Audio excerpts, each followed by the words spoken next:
Turn it up. Just wait until you see the Ant fan submission we got today. Did we get a new one? Oh. A brand spanking new one. A brand new one. Only one?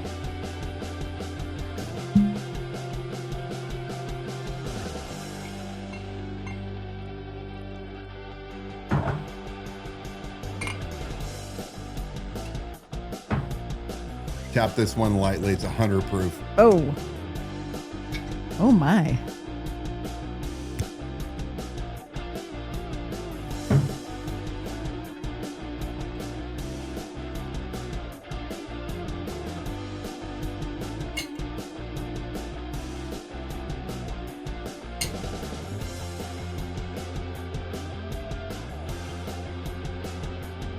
Good evening, Rick and Debs in North Idaho. Good evening, Suzanne.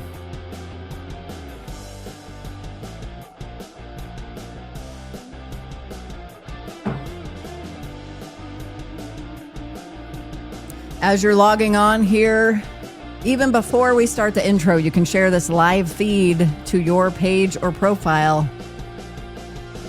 Get on that. That's your task. That is a good batch. It's your assignment. That wild turkey is a good batch. Hey, did you know right after last week's episode, within minutes, Brett Surplus is texting me demanding that I apologize to him. For what? Well, he said that I didn't know what I was talking about. It's not always about me, man. Oh, yeah. If you know, you know. Yeah. You know what my response was to him? I don't know. What? I don't negotiate with sexual deviants. Oh. He didn't respond. Ouch. That shut down the dialogue right there. Shut it down. And I'm definitely not going to call him daddy. Yeah, please. No.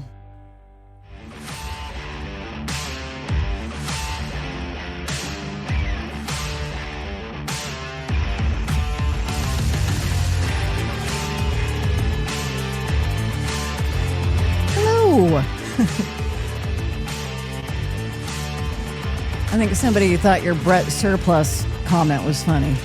Don't call him daddy. Don't call him daddy. Welcome to Liberty Without Compromise. We are the only live, local, liberty-minded program right here in Kootenai County, where we expose the political power players, politicians, social influencers, lots of power player pastors, and power playing volunteers. Supposedly volunteers. So many of them. We're your hosts, Dan and Dawna Wilson. I'm here to screen your questions and comments. You can get involved right there in the comment section all throughout the program, no matter which platform you're joining us on tonight. You can also call that number, 208-366-4671, at any time during the program, or that number is open at all times to leave voicemail or text messages, whether you have tips and information or just something you want to share with us. You can go ahead and do that with that phone number. If you're watching live, as I said here just a bit ago, you can please share this feed to your page or profile. A reminder that opinions expressed are ours only, not necessarily that of our advertisers, sponsors, affiliates, or guests, or anybody in the comment section. Even if they claim to be a Dan Wilson supporter, their opinions are not necessarily ours, except maybe that one that they're supportive. We'll agree with that. If you're watching us back on the replay, be sure to join us live every Wednesday night at 7 p.m. so you can get involved in the show. Tonight on Liberty Without Compromise, and we do have a packed show. We've got a lot to get through, so don't cut me off. We're going to start with Summer Bushnell, now in front of the Idaho Supreme Court after a $1.1 million defamation verdict, and she's got people sticking up for her in the comment section already. What happened in that courtroom is something you're going to have to see for yourself. We'll have that on the show tonight. Then we shift to a bizarre and uncomfortable question. Why were flock cameras, why were flock executives logging on to watch girls' gymnastics? We've got that video. We're also going to ask whether state officials are running out the clock on campaign finance issues tied to John Padula, and what accountability is supposed to look like. And if you missed the Kootenai County Republican Women event, we're going to break that down. From polished politicians, or at least one of them, to questionable messaging and what it revealed about the current field of Kootenai County Commissioner candidates. That should concern voters. But on the main segment tonight, it's where it gets a bit serious. We're going to dig into the overlap between Tim Remington, John Padula, and the recovery environments connected to them, including a situation that occurred within Padula's own household that raises real questions about boundaries and judgment. We're going to play the leaked audio, just a snippet of it where the incident is discussed, examine what's being acknowledged in that conversation, and break down what it reveals, not just about what happened, but also how that was handled. Going to hear it for yourself. We're going to walk through it. You can decide what that means. This is Liberty Without Compromise. We are live. Keep dropping your comments and questions and thoughts as we go along. We're going to be watching those comments together with you. So we're going to get into it. And here's your host, Dan Wilson. Hey, what's taking the rest of you? Get in here. We got a lot to talk Get about. All in Episode 68, the Liberty Without Compromise broadcast. Now, some of you joined, in fact, more than just a few. A lot of you joined our broadcast special 2 nights ago on Pastor Tim Remington and the Altar Church and John Padula. We've been greatly surprised at the response that we have received from those that are continuing to view it. The numbers are rising, the comments are rising, but there is one thing for sure, and that is some of the community are diehard Tim and John fans, and I say fans on purpose, not supporters, but fans, as in a movie star that you like, that doesn't matter what they do in their own personal life. You just like watching them act. You like watching them perform because after all, that performance is who you're in love with, not who they are when the cameras aren't rolling. We're going to show you tonight some of the insane comments by the low IQ voters that support John Padula. And we're going to have a discussion as to the merits or the lack of those specific comments that they seem to be making. And they say the same thing over and over and over. In fact, are you now responding over and over and over, just like copy and paste because they're all the same?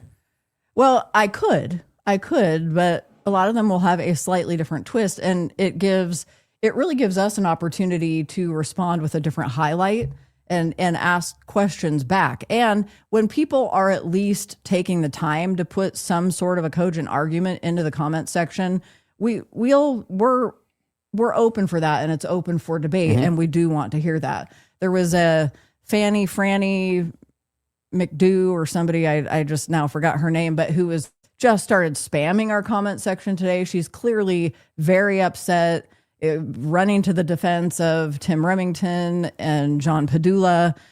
And it really, I mean, it. Well, maybe Fanny, maybe you need a drink.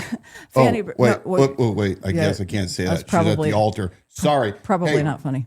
Grab a cup of coffee and simmer down. Some of those, she was blocked temporarily, but then I thought, she's actually had a lot of back and forth in separate comment sections on different posts. And unfortunately, when you block that person, it starts to block a lot of those threads where there's counter arguments taking place. So Fanny McRue, you've been unblocked, but those things that truly are defamation because they're going on.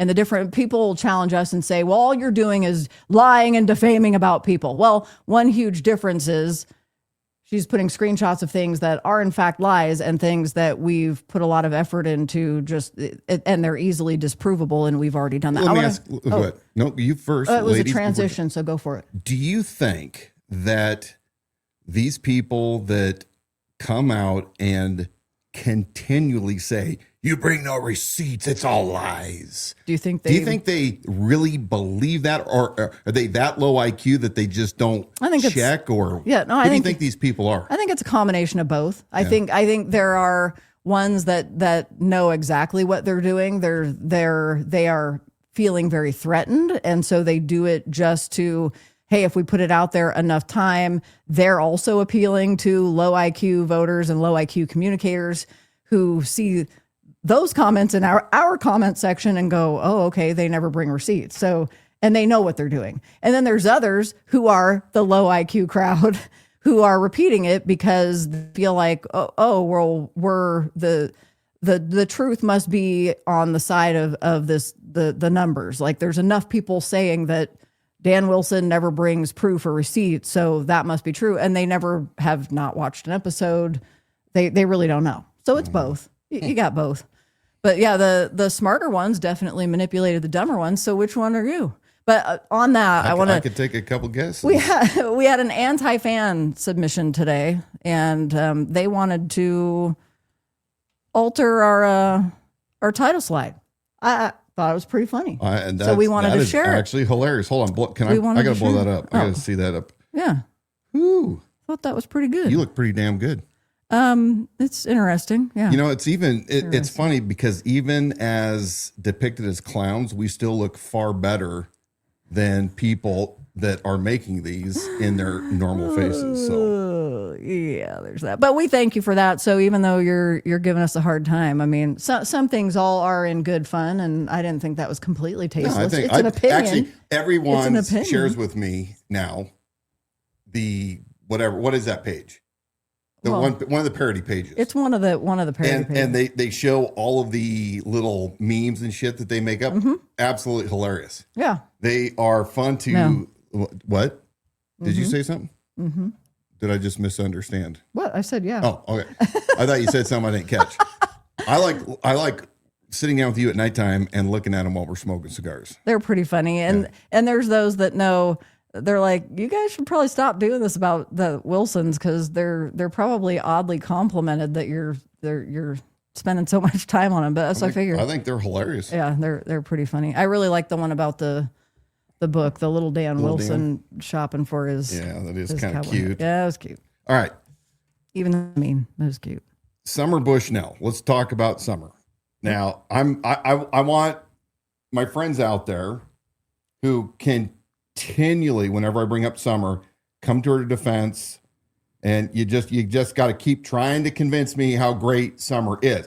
Here's the reality. I'm going to say this from the start as if whoever's listening to this right now has no idea about the past. Summer Bushnell is a self-proclaimed journalist here in this North Idaho region. She runs a site called the Bushnell Report. Summer's been involved with many different political activities and campaigns. She fancies herself, I think, as a strategist or some kind of a media director or something. Mm-hmm. Okay, nice lady. I was once upon a time somebody that liked watching the things that she put out. This was about circa 2020 through 22, 23. But here's the deal. Summer's got a really big mouth, and she doesn't know how to shut the hell up. So the problem with Summer is she has all these, and they're mostly ladies that are her friends. And I get it. You want to stick up for your friend. But here's the problem. Summer Bushnell is a proven liar.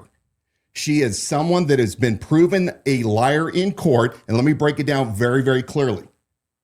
The summer of 2022, there was a big event down in Coeur d'Alene. There was a pride event. In fact, I think this was the event that Dan Gookin was a part of, or was down there supporting it or something. And during this event, there was a drag show, and there was a performance, and a performer was videotaped by Jeremy Logan, who does all of the KCRCC's videos. And he gave the video coverage that he made, or he took, to Summer. And fast forward, Summer was telling people in the community that this drag performer had showed his genitals, or their genitals. And the next thing you know, this is going around like wildfire in the community. And there's demands for arrests. And when it finally came out that not only was Summer never at that event, but she actually lied and doctored the video. She was told by Daniel Posey, who was the drag performer, who gave her every opportunity to retract the lie that genitals were shown. And Summer refused. So a lawsuit ensued, and at trial, and we're actually probably 1 or 2 weeks out, we're going to read the deposition where you'll hear her in her own words admit to the fact that she lied. And I have also read that from end to end, so I can confirm that, and we will share it with you guys. So Summer loses at trial, and she's ruled against. In favor of Posey, he receives a judgment of $1.1 million, roughly. Now, here's where my friends get all spun up because they cannot separate. They intellectually cannot be honest with themselves and separate the fact of that you can actually be against drag performances in front of children and in public. That is perfectly fine. You can be completely against it when it comes to your religious belief.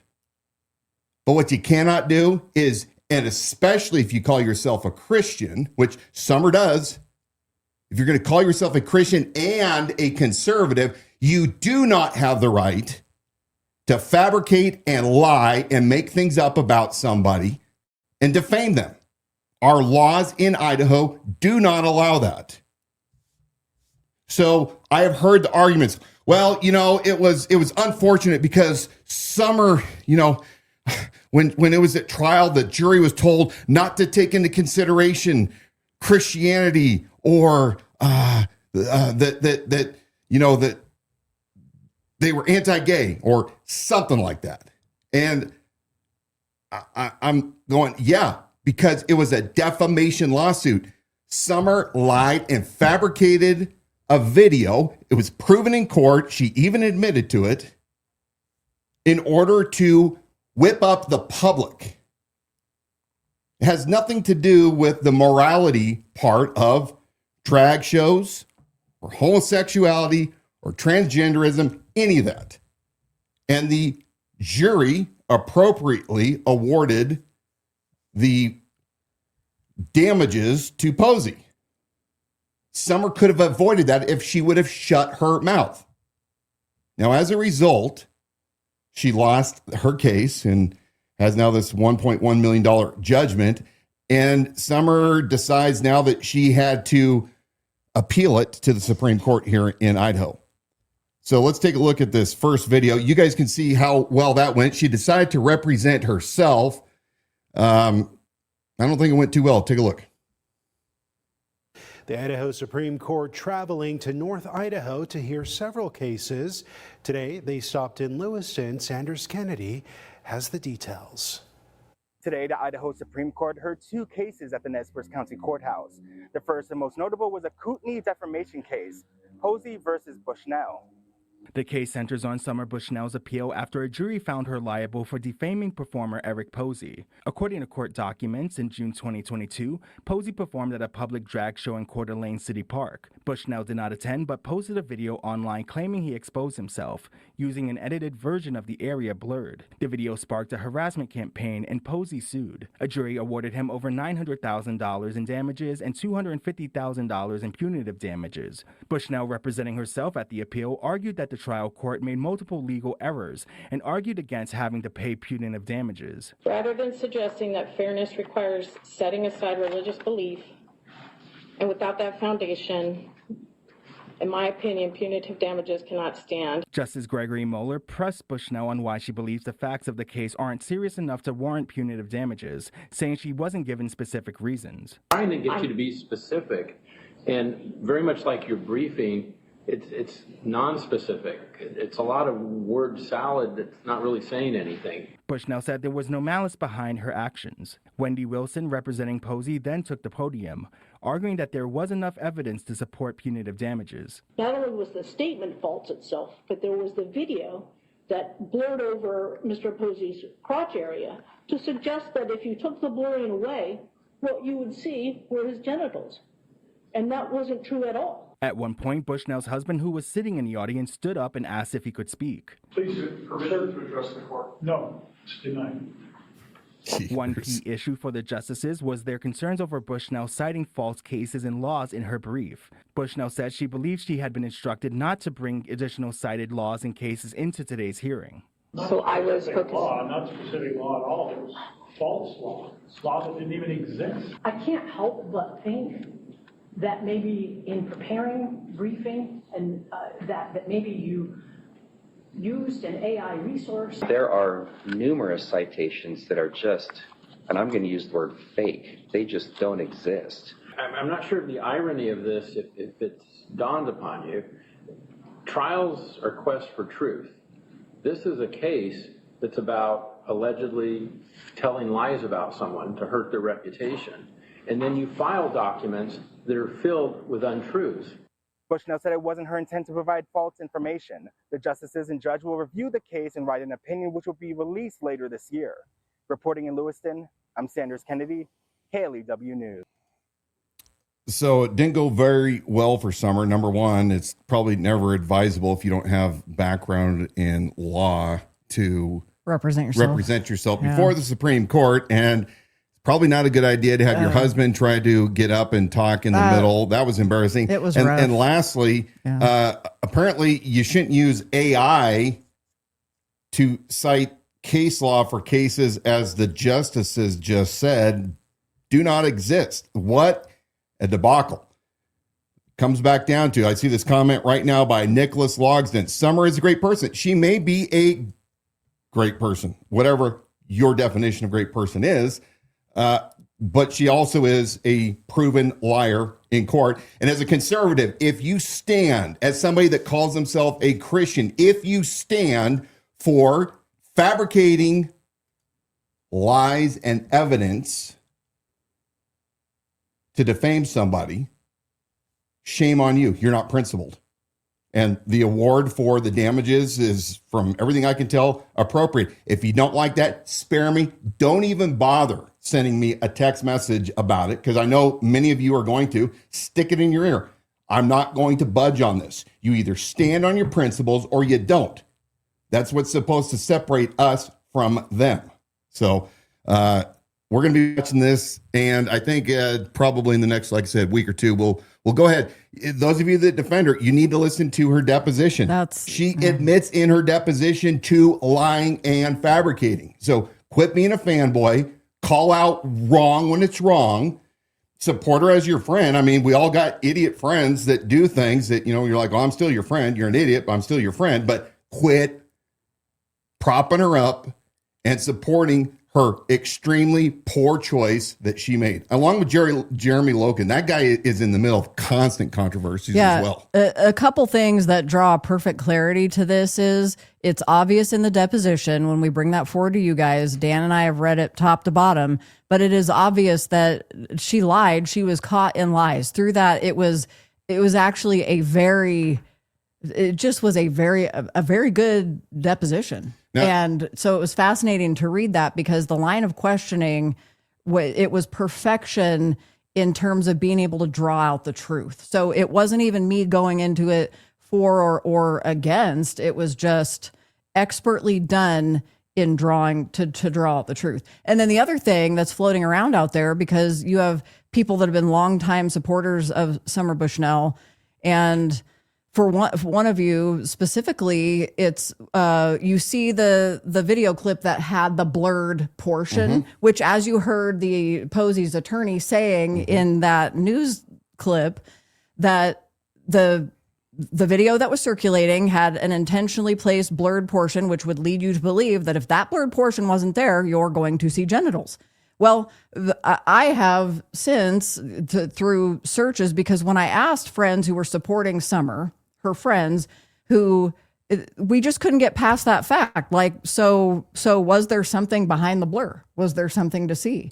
And nobody had answers. Well, I think I saw it. I had it somewhere at some point, but I don't know anymore. Well, I found it. I found like original video clips and still photos of that exact performance in that exact outfit. There's nothing to see. Like, again, this does not make me pro, like, yeah, dress up and do drag shows and or in front of kids or at all, anywhere, ever. It's set that aside. Oh, give it tomorrow morning and that's what you're going to be accused of. Set it aside. But those outfits are like locked and loaded, if you know what I mean. They wear full length, like this and that, like 2 layers of those and the leotard over that. Like there went nothing going anywhere. That's just the reality of it.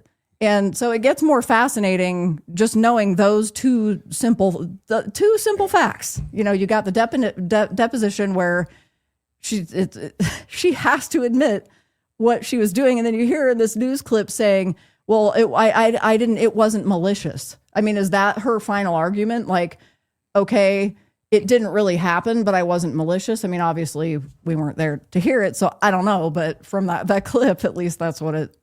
If I hear one more time too, Summer lost a loved one during that time, therefore cut her some slack. Up today. Bullshit. Yeah. Stop it. Yeah. Stop it right now. Yep. Stop it. You can say privately among yourselves, you know what? I understand what was going on in her life, and because of this, she made poor choices. Cool. But don't you dare use that to justify her actions. And I'm getting fed up to hear with all of you hypocrites out there that call yourselves conservative, that think that you're better than the left. You are nothing better than the left. You are the same version of the far left, but you just wear it on the right side. And I'm fed up with it. Either truth is truth or it isn't. We have no room for any kind of dishonesty. We have no room for lies or fabrication. I'm done. Yeah, it's a tough one. I mean, Nicholas Logston, we will go in depth on this in a future episode, but this is something that has circulated amongst the Central Committee and the people in that camp, whether it be whoever's connected to it, the power playing churches and pastors who are supporting Bushnell, because you have this idea that, well, because she's just trying to protect the children from a trans performer at the park. And so Nicholas is asking, is that correct? And I don't intend to be sarcastic there because I think it's a legitimate question. But that's where the whole thing gets off course. You don't, just because the idea that you have is good, or you just say, I don't want drag performers performing anywhere, or especially in a public park or where there are kids.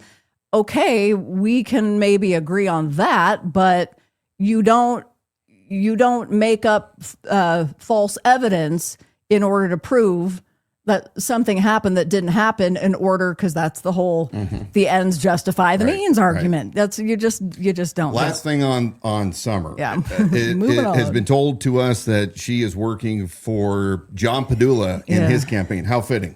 How fitting is all I can say. She is on John Padula's campaign team. Look, we've been talking for, I don't know, every couple of weeks about flock cameras and LPRs and the surveillance state. And many of you join me in your skepticism, your fear, your disdain, whatever, for the surveillance state and flock. I absolutely abhor them. I hate them. They should be completely wiped out of any usage inside our country. We've been telling you that they are building a massive surveillance fence around us, and you won't go anywhere. You keep allowing this to come in and saying, well, I've got a phone, so I mean, what do I care? The chains of slavery, as Patrick Henry said, are chains of slavery can be heard dragging across the Boston Plains. Well, the digital chains can be heard dragging across not only the Great Plains of America and the Rocky Mountains, but globally. You need to resist. Take a look at this video. This is the latest in flock. I don't even know what to say. Flock debacle. Take a look. I'm very salty and uncomfortable about something today. Something I've known about for a while, but I haven't really talked about that much, is that Flock Safety, who I assume needs no introduction at this point, works with third-party cameras. Which means that if you owned a store and you installed this retail network surveillance camera in your parking lot, Flock will happily act as a middleman and ingest and aggregate the data from it. Stick with me, it's going to get a lot worse. Maybe you happened to see this video of me speaking at Dunwoody's City Council 2 weeks ago. We could go to the nearest Falcon camera right now. And that's thanks to Jason Hunyar. Jason is has been getting quotes and invoices in the millions of dollars just to be able to know what the police are searching on flock cameras via open records requests. And when you see some of the information that he's dug up, you'll understand why he's not letting this go. So right off the bat, Flock is very clear about who is allowed to access footage and data in both their marketing materials and their contracts. For example, no unauthorized users, including Flock safety employees, have access to the footage. Okay, well, a Dunwoody police officer by the name of Bob Carter searched the Flock database 63 times last year for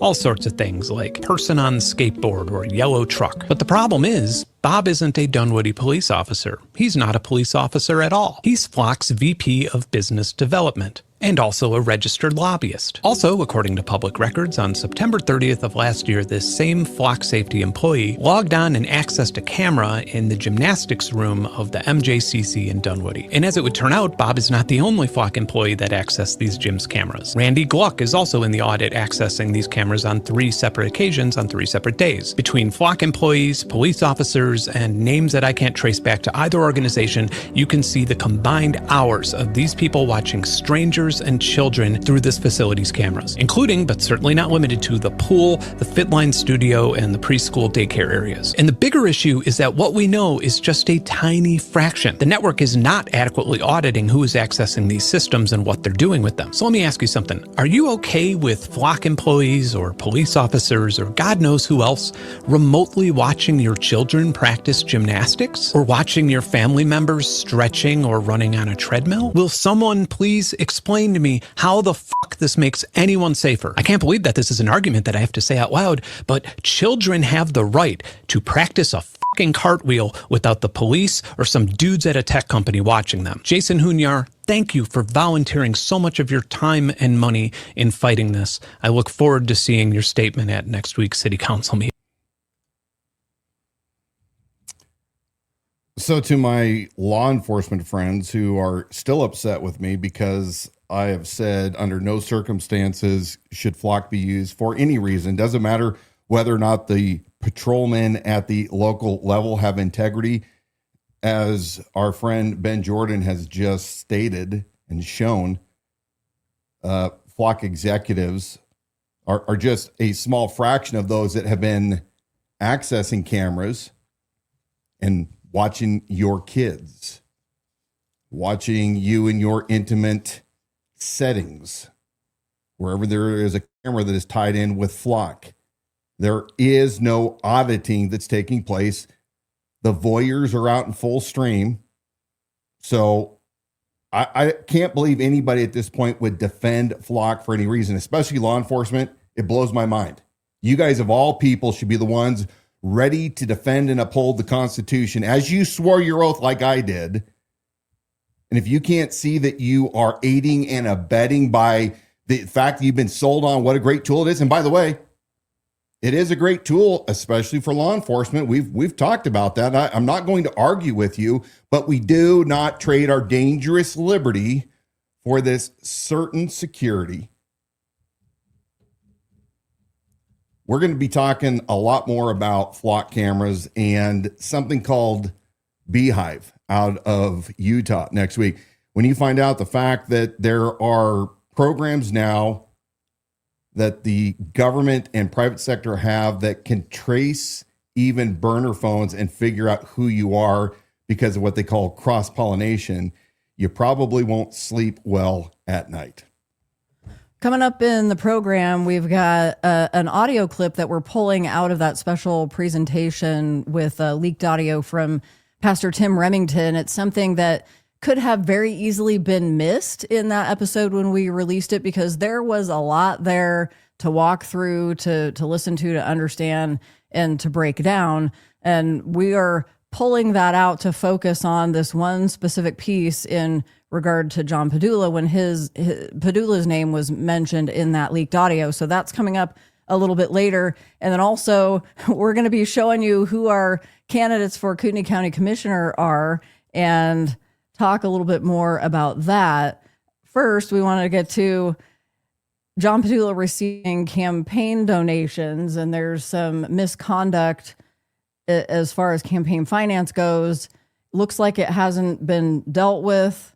What are what we had talked about that probably a week or a couple weeks ago. Mm-hmm. So well, we've talked about it actually every week since, we just keep since bringing February. It up. So what for more those do of we you know? who aren't aware, we turned in the end of February. I did a complaint to the Idaho Secretary of State Elections Division, specifically regarding John Padula, what appears to be illegal contributions that John Padula received, about $4,000 in the primary of 2024 that was labeled for the general election. So that was 4 donors that already gave the maximum $1,000 donations for the primary. They gave him another $4,000 between the 4 entities labeled for the general election. Padula did not make it past the primary. And when I checked every one of his monthly reportings, and then when he closed the account down, I cannot find any evidence that Padula returned the $4,000 contributions. There's a specific line for contribution returns. I can't find it. I understand that I may not fully understand, and I may be wrong, but I posed the question to Secretary of State. Secretary of State passed it down to our local elections office here, and I've been asking about this for weeks. Well, let's pull up slide number 1. This came just last week. I told you last week that I did not have an update due to not having a return for my message to the local Kootenai County Elections Director, Asa Gray. I asked him, hey, looking for a status update on my original 225-26 inquiry. Has there been any resolution? He responded a day later, last Thursday. Mr. Wilson, thank you for reaching out regarding the status of your inquiry. We are currently awaiting official guidance from the Attorney General's office regarding this issue. We expect this will take some time before we have a response from them. When we have more information, we will let you know. So my question is are they going to slow roll it until the primary is done? Padula was already caught similar to what we were just talking about from 2024 in this 2026 election. He received $1,000 more than what he was supposed to from the same owners of 2 different companies, which is not allowed. And he chose, instead of putting that towards his general election, coffers, to return the money, which seemed to indicate to us that he doesn't believe that he's going to make it past the primary, because like Bruce Matari, who we caught doing this with Trafficor and Land Kicker, Bruce Matari took the illegal contributions and applied them towards the general election. Matari's feeling confident. I don't know. I don't understand how it should be a simple, did he return the money or did he not? I don't understand why it has to go through multiple, maybe it's criminal referral. I don't know. I mean, it seems pretty weird to me that it takes you 2 or 3 months to determine, did the guy take the $4,000 and return it, or did he illegally keep it and not disclose that?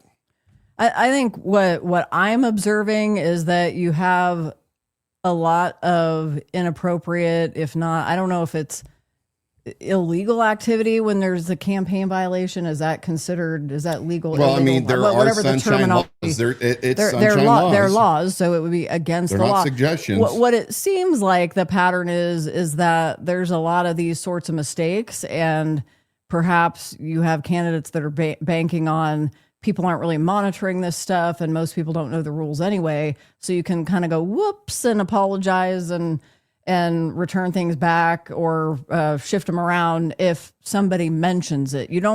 There really isn't a hard initial penalty. Here's a quick question. There's a lot of grace, it seems. John Padula, you can put this rumor to bed right now. Did you or did you not return those 4 $1,000 contributions labeled for your general election fund back in 2024? Did you or did you not? Look, if you can show us evidence that you did, I will come in and I will let everybody know that it was satisfied and everything's golden. But the more you stay quiet about it, the more we're going to be louder about it until we get an answer. And I think, like Dawna says, it appears that in Kootenai County and in Idaho, there is no accountability when it comes to the Republicans. The Republicans run everything in the state, but they stick up for each other. It's disgusting. We're going to talk more about what's going on here in Kootenai County when it comes to law enforcement agencies, because we're seeing a trend coming. And I'm done. I've had enough of it. I'm going to start naming names. I'm going to start talking about dispatchers that run their mouths in calls that make an opinion stated as fact without the lawful right to do so. It seems that all we have up here is gangs of different factions doing whatever the hell they want with no oversight.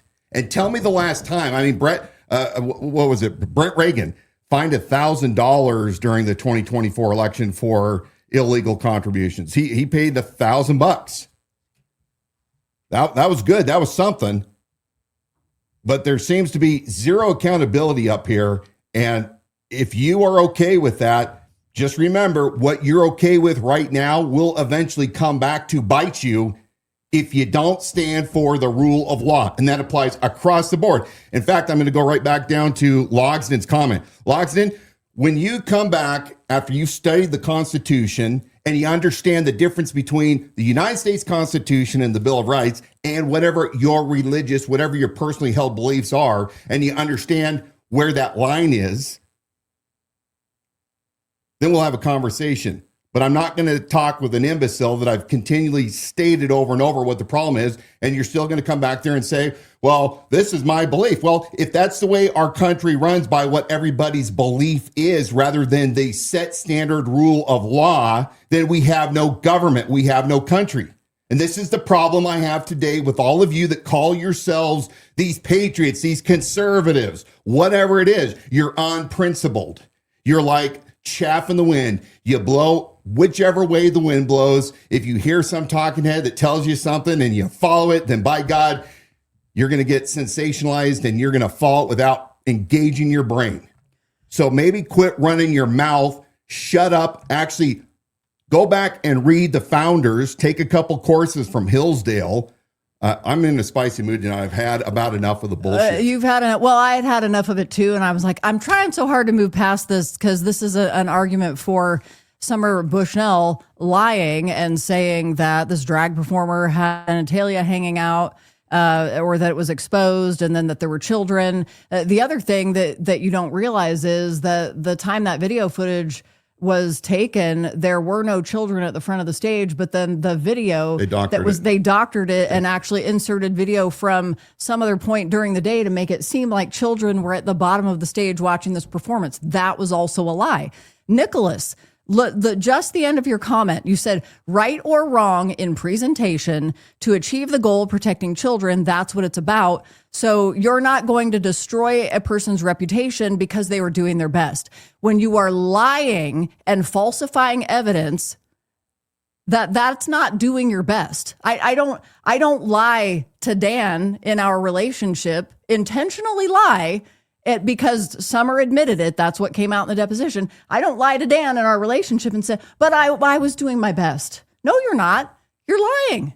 Yeah. And that's destroying somebody else's reputation. But you want to continue your argument to say, well, it was whether or not it was right or wrong in the presentation. Presentation is too soft a word.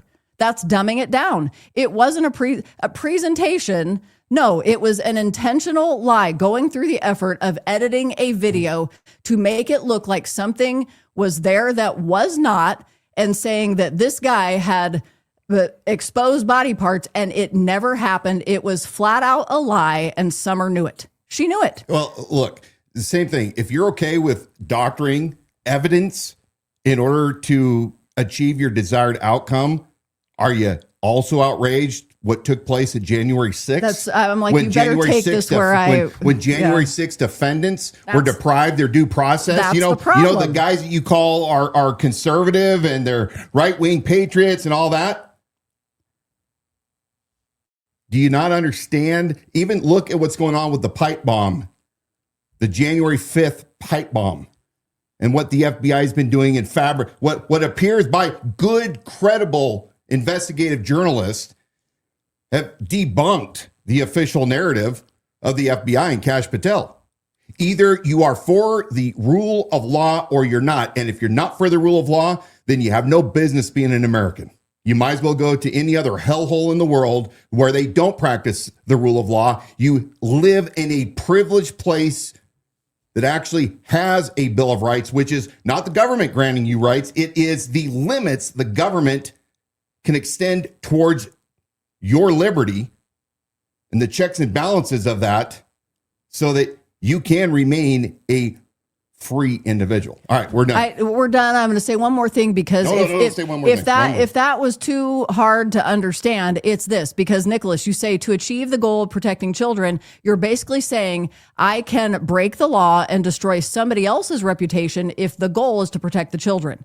But you have to, if that is the precedent we're setting as under a conservative administration, and you're okay with that, when the tables are flipped and you have somebody who does not have the ideology that you do, and they say, well, my goal is to promote or present or do something that is in complete contrast to what you believe, and you may find it against God, hellish, sinful, disgusting, vile, all those things, but that's their goal.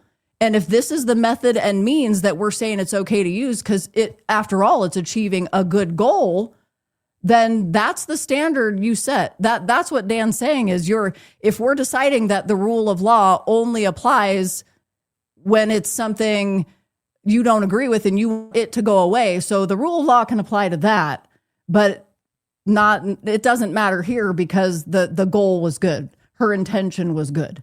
Mm-hmm. And it just, I'm sorry, you can't, that is a faulty argument. And if you continue to push back after that, you cannot be helped. Benson, you can't this be has helped. nothing to do with being a pervert. It has everything to do with the rule of law. If you don't like it, that's it. I'm not promoting it. We're not promoting it. But until the culture changes, you are stuck with what is still considered to be lawful. Yes, you got to do something else to change the culture. You don't do what Summer Bushnell did. Let's move on and forward. We have County Republican Women's Central Committee. I think we need to watch this video. This came here on April 2nd. There was a Kootenai County Republican Women Federated monthly meeting. That's a mouthful. This is so funny to me. And the theme was a town hall style, ask your potential candidate questions. But, all candidates No, or just for the county commissioners? Oh, yeah, that's what I thought. Okay. And I looked at this and I'm like, really? This is the best we have in Kootenai County? This is the best we have to run? I'm going to let you see in their own words, their opening statements.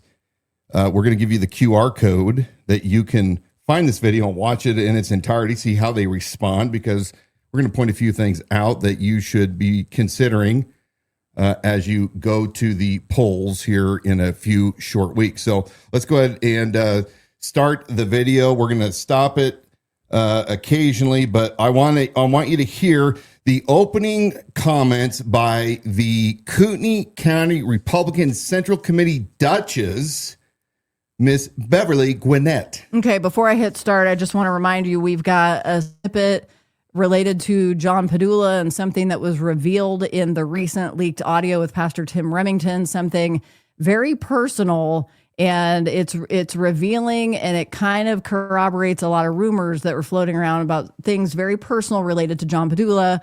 That will be coming up in the next segment. Since we're on this here for a little while, I just want you to hang with us on that if you've joined us specifically for that topic tonight. And on that, we're going to get into this. I want to applaud anybody that wants to run for office. We appreciate that, because that's what we need. If it's not you, who? So if we don't run up, if good people don't run for office, we're leaving vacuums for people that we don't want running for office. So anybody who has passion and a desire to come into the fold, please let us know, let somebody know, and we'll help you get through the process. So, okay, Bev, that was awesome. Was that satire, Beverly? Were you just funning us? were you just funning us, or are you punking us, or what? Bullshit. Beverly, you guys do not care about good candidates because you do everything to run off the candidates that don't follow whatever Brent Reagan, too many Brent's, blah, blah, blah. It's too hard. Brent So hard. Reagan and the board and all of the knuckleheads up there that are driving away any kind of control that conservatives should be holding on to easily in a red state, in a red county. You're running it away. You are not getting the cream of the crop coming out to run for office because of your guys' cult. The fact that you put out, you declare kings. That's why I called her the Duchess. Oh, Because you know, they what they do is the KCRCC thinks that they're nobility, that they're royalty, that because they are the official party representative right here in the county, the Central Committee, and because they have the power of the purse, right? All those big PAC dollars, like, I don't know, $50,000 from Jordan Redmond's executive assistant that he gave to the KCRCC, and Jordan Redmond gave money from 208 Ministries and from Redmond Insurance. I mean, you know, over $150,000, give or take. And they use that money to put out that very expensive flyer, the red card, official, recommended, vetted, approved candidates. And they put it out in the primary. So all the low IQ voters in Kootenai County that don't want to take the time to research who it is that they should vote for, they just go down the line and they check off every Republican on their ballot. And you, Beverly, know that. Brent Reagan knows that. And Bjorn Handine, you know that. And so what happens is you get candidates like we're about ready to see here. And we're going to talk a little bit about each of these candidates, but we're going to listen to them in their opening statement. Then we're going to come back and talk about John Padula a little bit more. Let's go ahead and see what these 4 county commission candidates had to say. We got it. Check. Well, my name is John Padula. I was born and raised here in North Idaho, and I have a passion to serve here in Kootenai County. I wasted the first 30 years of my life living for me, just doing everything but that which was good. Oh, I thought she was telling me to hold the mic up. And I came to Christ 18 years ago, December 5th of 2008. I received Jesus Christ as my Lord and Savior. He gave me new life. I was redeemed by the blood of the Lamb, and I am extremely thankful to be here and serve Kootenai County. My heart is for the people in Kootenai County, and that's my desire to serve. When I first felt like I was going to get into politics, I talked to Terry Seymour, Commissioner Duncan, and a few others, and they said, don't do it. They said, it is nasty, it's ugly, people are going to come against you, you know, there's all of these negatives. And what I had to get to the bottom of it is the Lord calling me to do this or not? And if God is calling me to do it, then regardless of the outcome, I'm going to answer the call. And that has been my heart for the last 18 years. You know, I don't want to live my life in fear of what the enemy may or may not do. I'm going to live my life in fear of what God may or may not do. Why fear man when he can only destroy your body? What you should do is fear God when he can destroy both body and soul in hell. So my fear comes from the Lord, not from man. I will continue to serve here in Kootenai County. I am honored to even be up here today. I just want to be transparent about a few things. With some of the things that I've witnessed recently, I almost got up here and said some really negative things. Because the negativity that I've seen in this race hasn't come from the left or from the liberals or anybody else. It's come from people who I've considered my own team. And my wife sent me this message of our campaign post today, and I'm going to read it because it was very fitting and reminded me why I'm doing this. Coming together in prayer, standing shoulder to shoulder and focusing on what truly matters, serving the people of Kootenai County. This is the heart of servant leadership, listening, uniting, and working toward real community solutions. We believe in restoring a transparent government that reflects the values of the people it serves, rooted in God, family, and country, guided by fiscal responsibility, and committed to protecting the future of our county. This is how we move forward together. Your voice, your county, your future, and I will leave you with that. Okay. Let's go ahead and pause that. That is John Padula. What did you guys notice? I think we're going to dive into this again here coming up, but I don't know. Am I in church or what am I? I don't even really know. Yeah, we're definitely going to talk about that more because it's something so I we won't camp a lot of time address. on it. I wouldn't. Okay. I'd move back. But pay attention to what Padula said.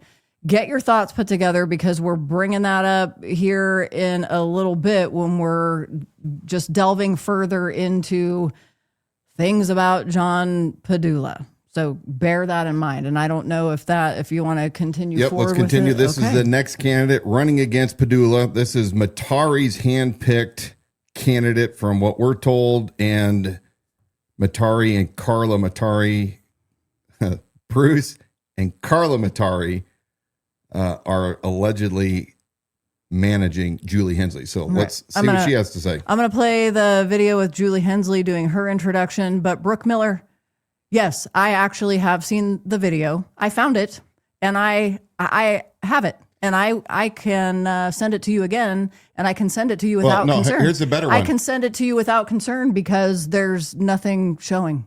And how about, we've heard from all the people that say that they've seen it. Because Ed says, well, Ellie's seen it, the court's seen it, the fact that Bushnell admitted, and Brooke's like, but have you seen the video? I've seen the video. I have it. Don't you think if she would have had it, she wouldn't have been awarded a $1.1 million? I don't understand it because I know what a highly intelligent woman you are, and I cannot wrap my mind around why that is so difficult to understand. It is as simple as that. Because it's intellectual dishonesty, Brooke. I mean, I don't know how else to break it down. I'm like fed up of the intellectual dishonesty by those of you who claim you're conservatives. If you have the video, then bring it. None of you that run your mouths for the past year have ever brought that damn video to me to actually see. It's always an excuse. I haven't seen it, Brooke, in a year. Where is it?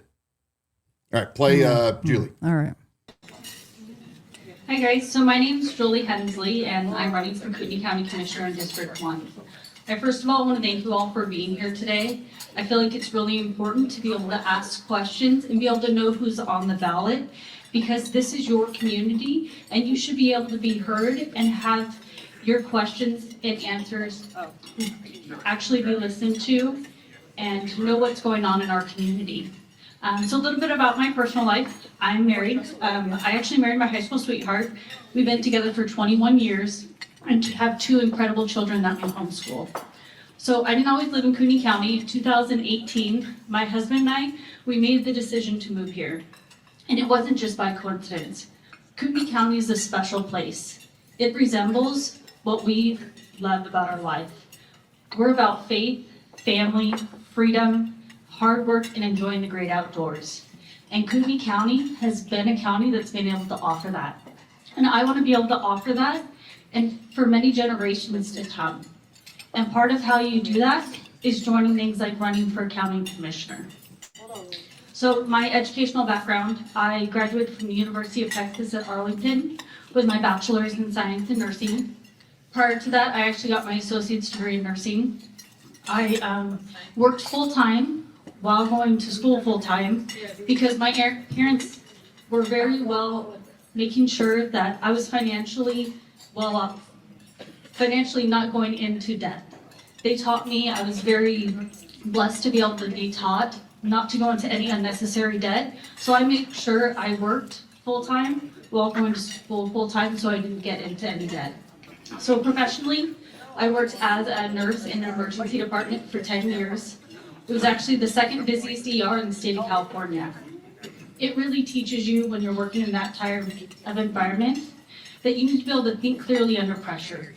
You have to be able to triage. You have to be able to have those hard conversations with people that you usually wouldn't. And those skills translate into some of the things that our commissioners currently do.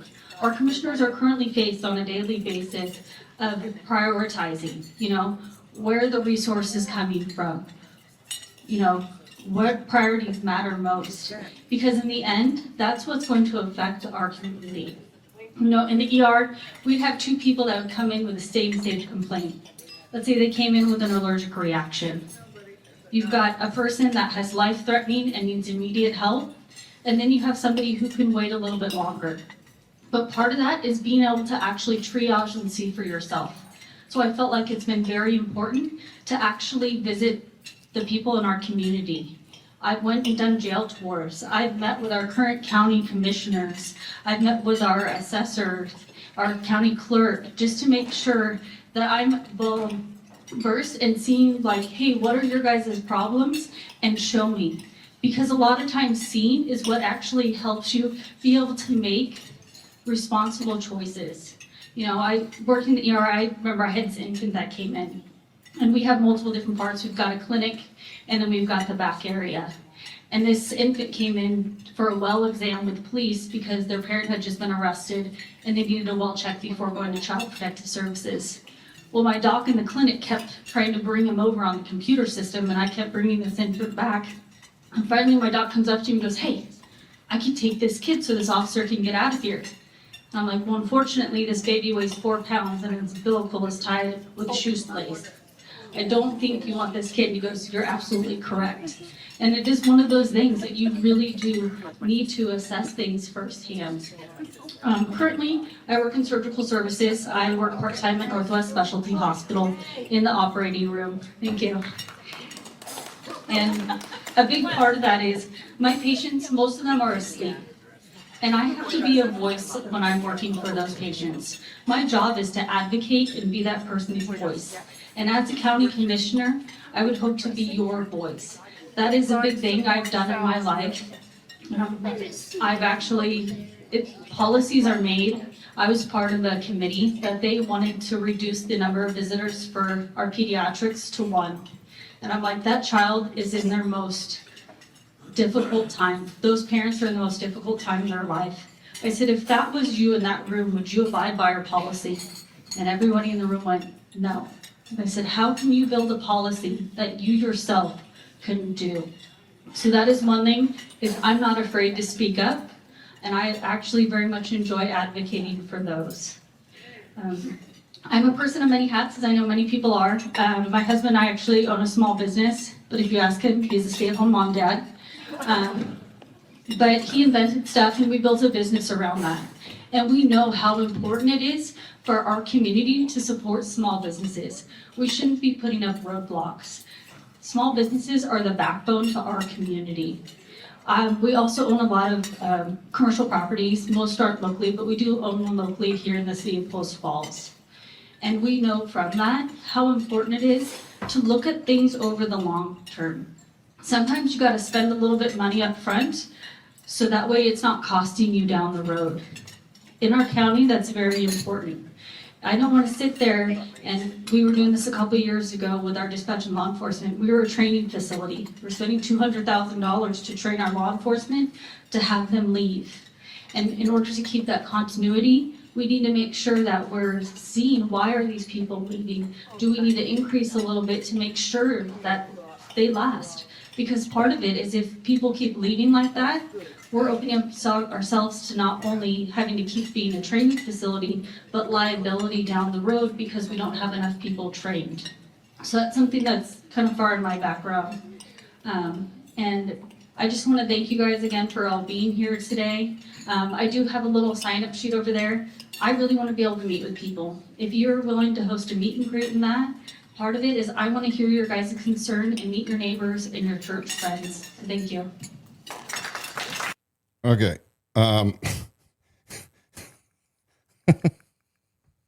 What? I have no idea what she was even saying. I don't know. I mean, it just went on, and I'm like, when is this ever going to stop? She wants both your questions and your answers to be heard. Now, here's what I understand. She was visibly nervous. Sure.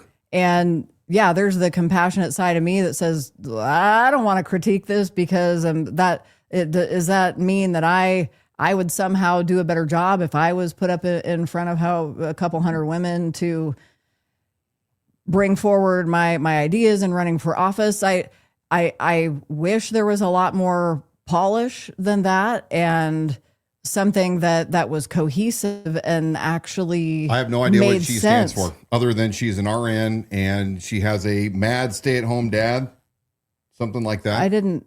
She has a stay-at-home dad. Stay-at-home mom, dad. Oh yeah, stay-at-home.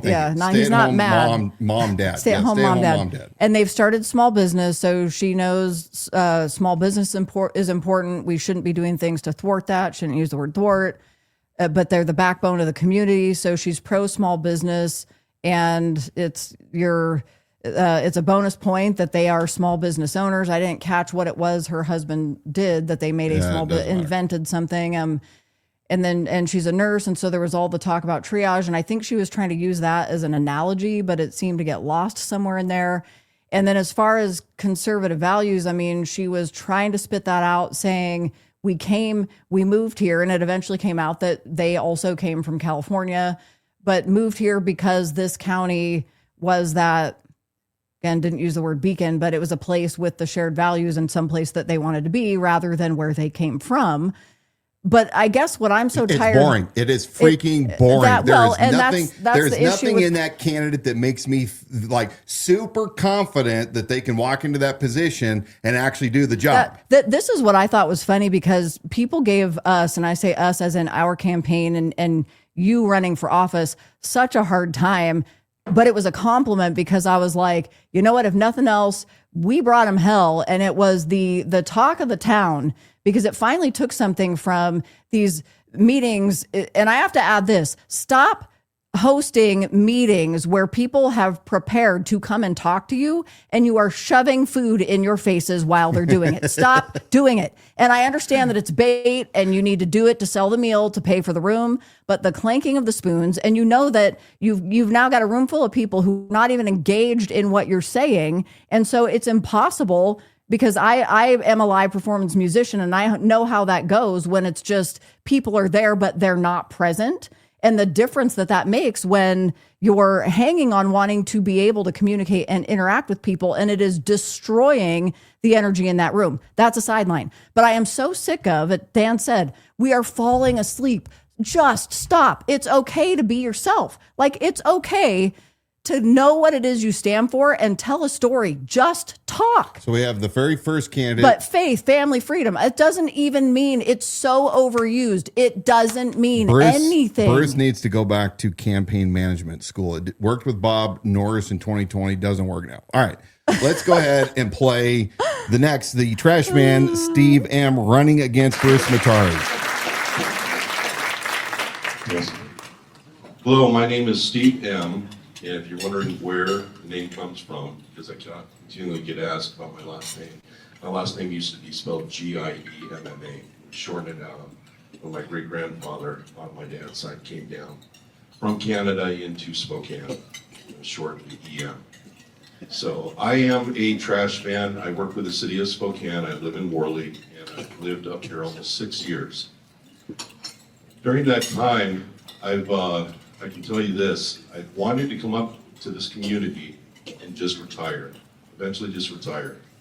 And I saw a lot of issues going on. But before I go into the issues, I'd like to explain where I actually come from. I'm originally from Las Vegas, spent 16 years there, raised our family. I have 4 children, I have 1 grandchild now, and before that I was in Los Angeles.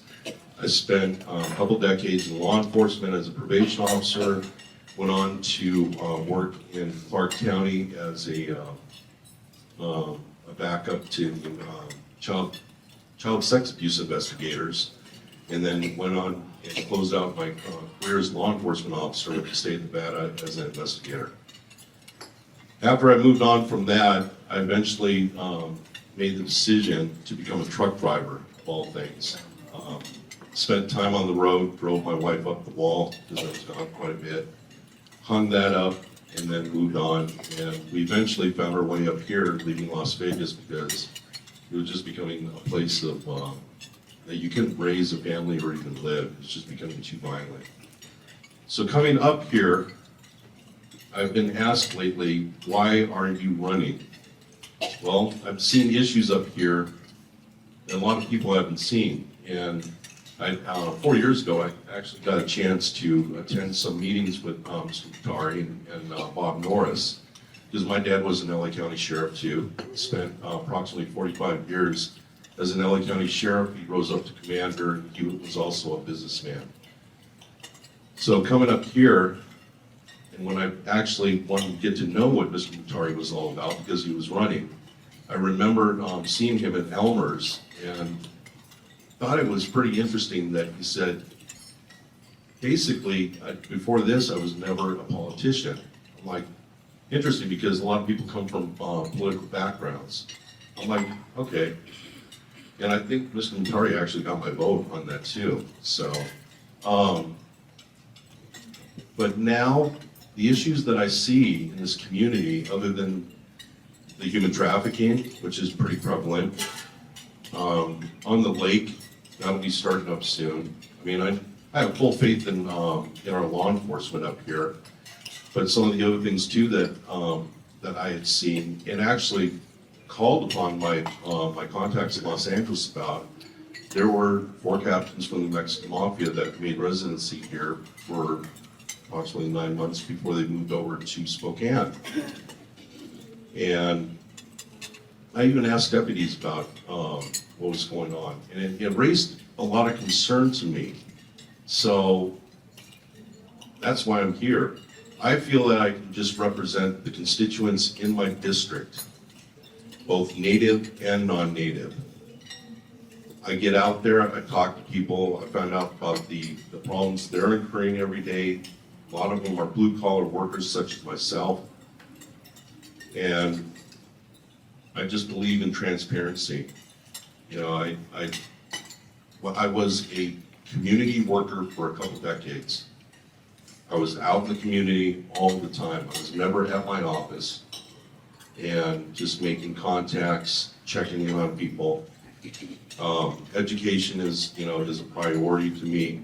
I mean, it was such a priority that when I was a gang officer, I had one of the minors on my case will call me and actually tell me, Mr. M, I'm afraid to go to school because I got to go into enemy territory. I'm like, okay, I'll be right over.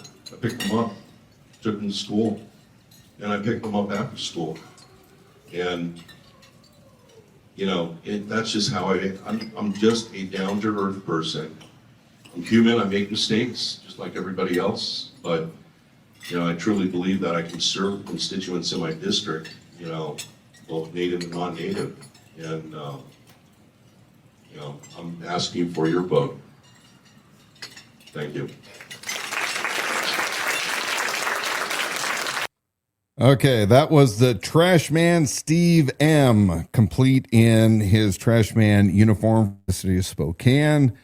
Not a bad idea. Mexican Mafia. I like the that part of the campaign strategy. He said 4 Mexican Mafia captains were taking up residence down in off Sherman Avenue in Coeur d'Alene. Yeah, so it's interesting to see a working man getting ready to come out and take on Mr. Slick himself. Now, I'm gonna warn you up front. Oh. Okay. Bruce Mutari, who's running against Steve M. You need your own camera for that one. Well, it's not gonna be that long. He's going to talk his full 10 minutes and then some. We're not gonna watch it all. In fact, I won't allow him that much time on here. And if you don't like it, tough, it's my show.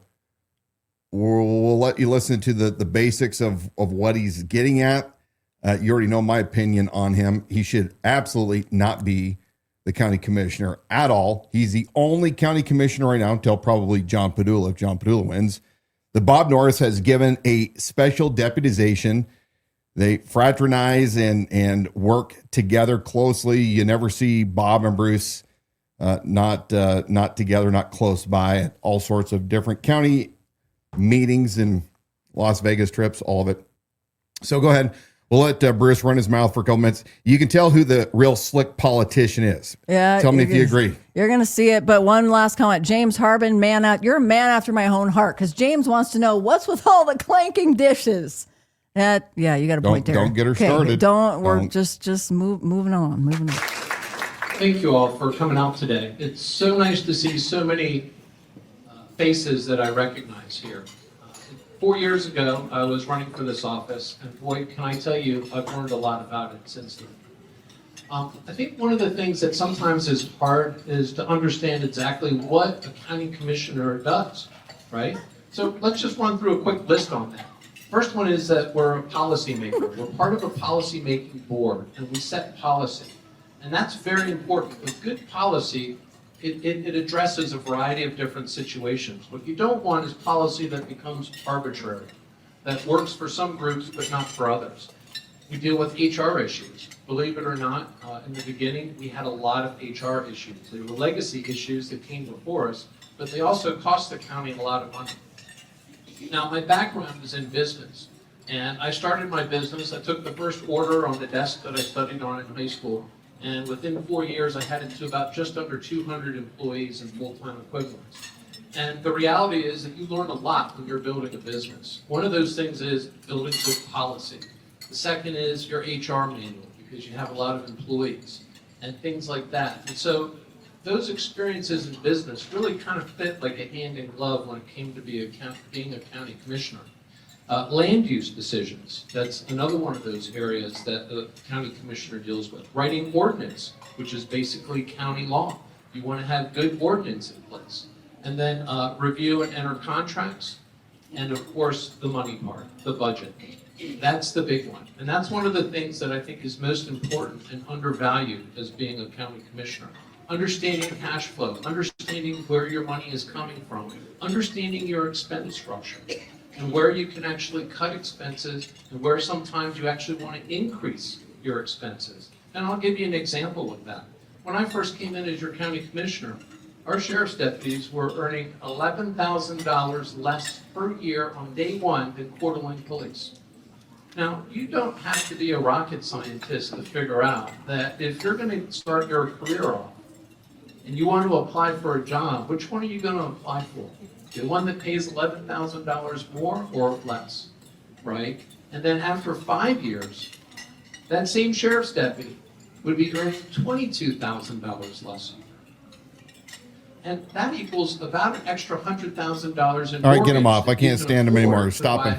You can't take it anymore. Get off my show. Stop. Goodbye. Okay, so a couple things. Obviously, he is the real politician. He talked about his early business and his 200 people, employees. Ask Bruce if those employees are stateside or if they're employed outside the continental United States. Ask about Blue Hippo. Ask about when he had to testify against his business partner when they were fined, I think it was $5 million and $14 million. They kept violating rulings by the FEC for predatory lending, charging old people and people that don't have good credit 4 or 5 times the retail amount. And they could buy these on payments, these electronics, computers, things like that, only to never really ship them out. I can't believe a guy that was a part of that and had to cut a deal so he didn't go to prison or face huge fines, even is sitting in the office of Kootenai County. But that seems to be par for the course with all the con men that are currently sitting inside elected positions here in Kootenai County. Okay, Bruce, you were talking about the average deputy was making $10,000 less than Coeur d'Alene. So, great one. You and Bob have raised those salaries. That's cool. I'm glad they have made it so that the deputies can live and, take care of their families. But yet you guys are down. You still haven't fixed the jail problem in 6 years. You just went before. Well, your buddy, Sheriff Bobby came before you and had to ask for $2.5 million in overtime for the jail. Give me a break, Bruce. It's not just money that drives retention inside a law enforcement agency. It's culture. It's culture. It's culture. You can throw 10 times that amount and you're not going to necessarily get good people applying. So he's going to run those folks as you watch him running around town. He's going to run his mouth about how much that they have built up the coffers. But he's a slick guy. Watch what he's doing right now to the city of Hayden. He and Bob, look at the fact that he interjected himself with Janet and John Polk at a meeting in Hayden called the future of Hayden being discussed with special guest County Commissioner Bruce Matari. Bruce Matari was, of course, not a city councilman like Ed Dupree or DePriest. I was corrected. I was told that the French way to say it. Are you kidding me? Is Dupree, but I don't know if Ed told me that. I've always called him DePriest, but somebody corrected me. Ed, So, are you kidding me right now this entire time? So ask what they're really doing with all the school districts and school resource officers attempting to bring disgraced, imprisoned, federally indicted, corrupt Sheriff Lee Baca, who was Bob Norris's sheriff while he served with him down there in LA, and then he popped smoke the same time that Baca was getting indicted. They want to bring Lee Baca's manual for managing law enforcement contract cities up here to Kootenai County.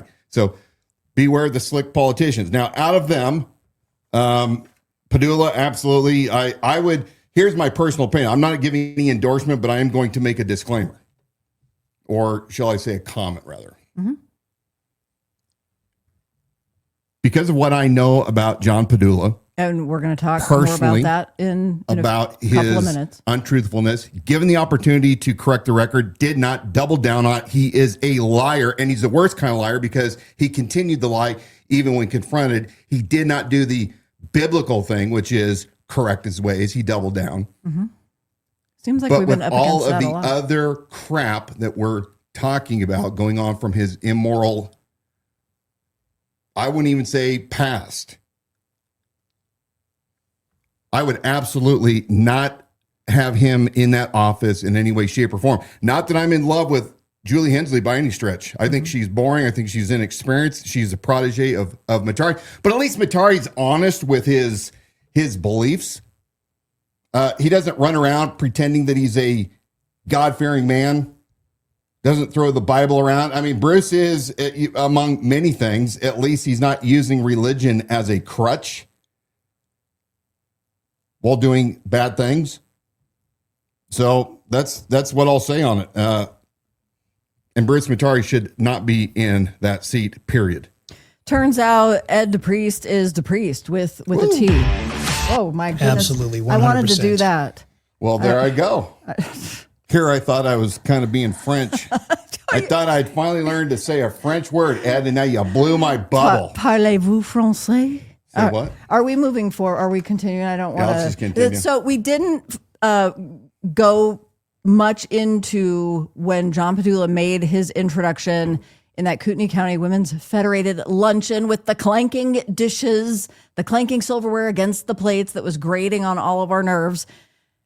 We didn't go into John Padula because we're actually going to go much further into that here right now. We're going to dig into the overlap between Tim Remington, John Padula, and the recovery environments connected to them. So we covered this in our special episode, but we'll refer back. We're going to put a QR code so you can see that in its entirety, but including a situation that occurred within Padula's own household that raises real questions about boundaries and judgment.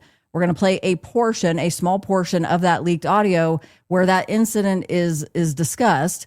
And then we're going to examine what's being acknowledged in that conversation, break down what that reveals, not just about what happened, but how it was handled. And then the other clip that you're going to hear in this again is because we want to put this on purpose, play it for you again and back to back with what you're going to hear about what's revealed about John Padula and personal life in that leaked audio. And then John Padula's very recent public statements about using faith and his religious testimony, which really is his platform as he runs for office. So we're going to talk a whole bunch more about that. Hang with us through this. Continue to leave your comments and questions and engage in that comment section as we watch this together. And we're gonna chat about it once we watch it together. Released the full unedited audio of a recorded conversation with Tim Remington. He's the pastor of the Altar Church in Coeur d'Alene, Idaho. He also oversees a faith-based recovery program that works with individuals coming out of addiction, many of whom are in very vulnerable stages of recovery. Now, that program isn't operating in a vacuum. It intersects with the community, with families, and in some cases with systems that are directing people into these environments as an alternative path. And in that full audio, we know that there was a lot to take in. Abuse allegations, accountability issues, and serious concerns about how situations involving access to minors were handled. But buried inside that conversation is a moment that shifts this into something else entirely. And I don't want you to miss this, because for the first time on that recording, the name John Padula comes up. And what's being discussed isn't political theory, it's not ideology, it's not scripture. It's something that allegedly happened inside John Padula's own home involving his wife Amanda and a man named Mason, connected to that recovery environment. Now, we're not here to speculate beyond what's in the audio, but what is in that audio recording is enough to raise very serious questions. So listen closely. Here's that moment. Point in time, there has to be a protection, whether it's male or female, vice versa, man or woman, because and here's the thing is, John, the thing with John's wife, Amanda and what was his name? What? Mason was excommunicated, not allowed to come back, and it was John. I feel like there's a double standard almost. It seems like that. It has that appearance. Well, there was. There was. I mean, Adela's getting beat up. Jared should be like, no, you can't come back to set apart. You violated it, and we gave you a chance. I don't know the details, but I'm just saying from my outside perspective, what I see, it feels like there's some sort of double standard there. No, with that, I wasn't gonna. Then I'm violating John, because John at that point was just.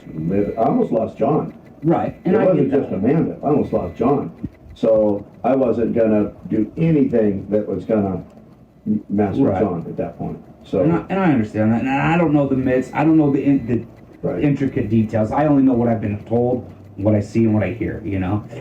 So I'm just. There's so much that's said. I know. Wish a lot of it would. There'd be less said. There'd be probably a lot more going on, but everybody's got their piece of it. But with Mason did what he did, and John was livid to where I almost lost John. Right. I mean, he was going back to his old ways quick. So did everything to try to just preserve John in that one. Now, let's break down what you just heard. No one in that room denies that something happened. The discussion isn't if there was an issue involving Amanda and Mason, it's about how it was handled. You heard Mason was removed. You heard concerns about a double standard. And then you heard this, Remington saying he almost lost John and that he wasn't going to take action that would push John away. So think about that. Not what's right, not what protects people, not what enforces boundaries, but what preserves John.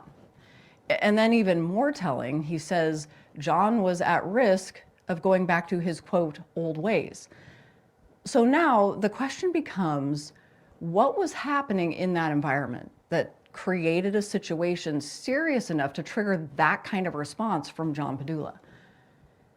Now, we've been told by credible sources that there were serious boundary violations happening inside that home involving individuals in recovery. Now, we're not presenting that as fact here, so let me make that clear. But we are saying this, the audio that you just heard, it aligns with those concerns. It confirms that an incident did indeed occur. And it shows that how it was handled raises real questions.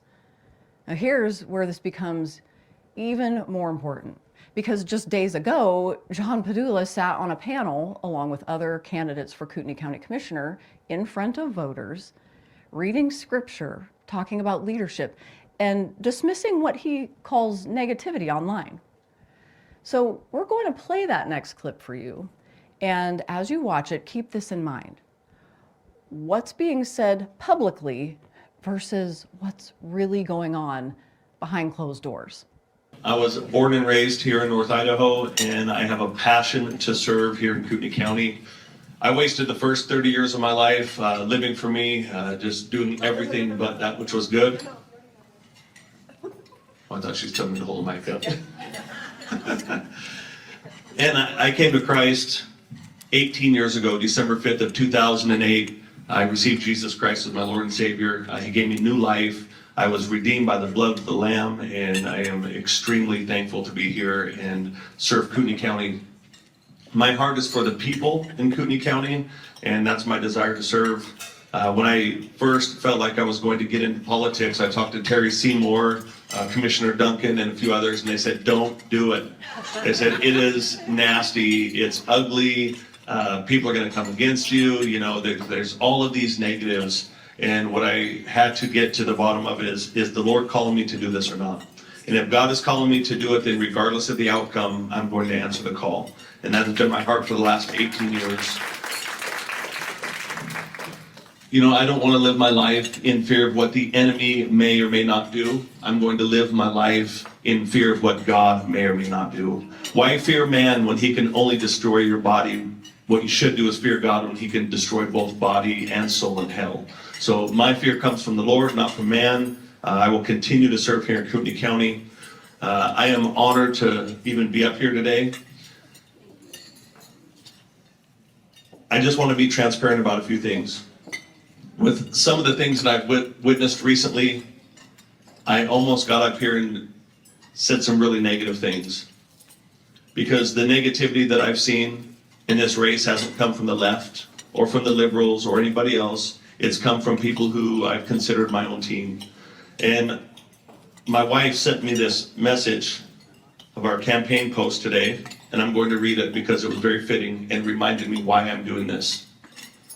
Coming together in prayer, standing shoulder to shoulder and focusing on what truly matters, serving the people of Kootenai County. This is the heart of servant leadership, listening, uniting, and working toward real community solutions. We believe in restoring a transparent government that reflects the values of the people it serves, rooted in God, family, and country, guided by fiscal responsibility, and committed to protecting the future of our county. This is how we move forward together. Your voice, your county, your future, and I'll leave you with that. And after that, the question really is quite simple. If this is being misunderstood, clarify it. If there's more context, please provide it. If there's an explanation, now's the time. Because this isn't about rumors. This is about what has been exposed on that audio with Pastor Tim Remington. So, John Padula, do you want to address what's being discussed here, or does this audio speak for itself? Speaks for itself, huh? I mean, I don't know how Tim was obviously aware of what was being said by that man inside, that in his office that was part of the undercover recording. Mm-hmm. He says some pretty important things. He almost lost John. Whatever took place between Amanda and John, very recently, I will add, we're not talking about 10 years ago, we're talking in very recent history, was so bad that he not only almost lost Amanda, but he almost lost John. John was falling fast and going back to his old ways really quick. Well, what was his old ways? We know by his own admission that it was drugs and porn and women. Mm-hmm. So what does that mean, Tim? Why does this matter? You have a guy that's up on stage acting like this moral authority. I'm not going to say anything negative. I'm going to be transparent. This is what we need to do. Preaching to the people in the audience rather than appropriately speaking about, by the way, men of God, we just go about, do our business and get things done without having to give a sermon every single time. It's performative. So when you are looking at this office that is a representation of the people of this county, remember, representative republic, Do you want a man who is so unstable? First of all, let's talk about discernment. Zero discernment and ability to control what's going on in his own home. How many of you guys think it's really a good idea? And you know what, if you're a resident, you're biased. Okay? You're biased.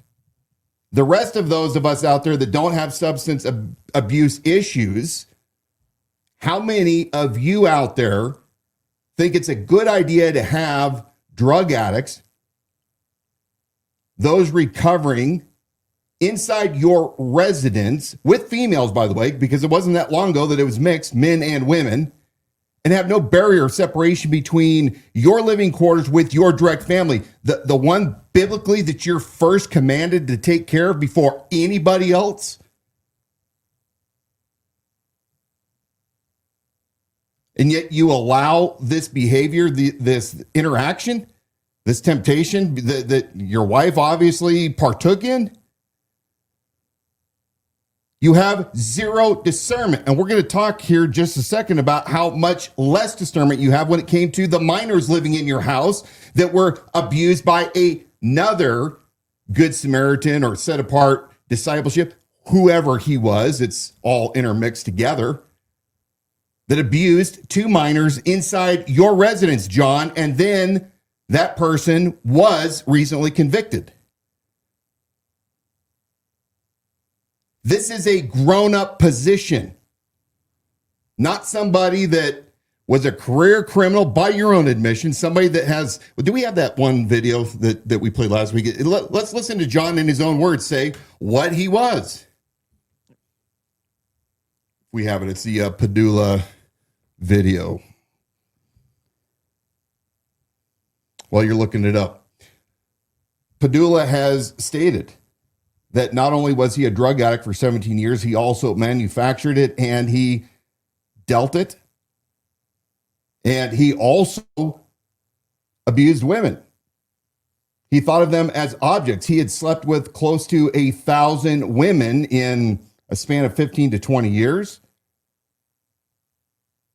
Sometimes multiple women at once. Okay. Did you find it? Thank you. I got into gangs, started selling speed and crystal, glass, ice, all of that type of stuff they had down there. I ended up on meth for 17 years from the age 13 to 30. I'd used methamphetamines and pretty much everything else, but that was kind of the main thing that I used. Got into dealing heavy. Some of my friends were cooking meth, and I started cooking meth with some of them. I was always getting arrested, always in trouble. I had no care for women. God radically changed my life, and not progressively in the blink of an eye. I was a different person. The rage, the violence, the anger, the foul mouth, the pornography. I was bound by pornography for 21 years.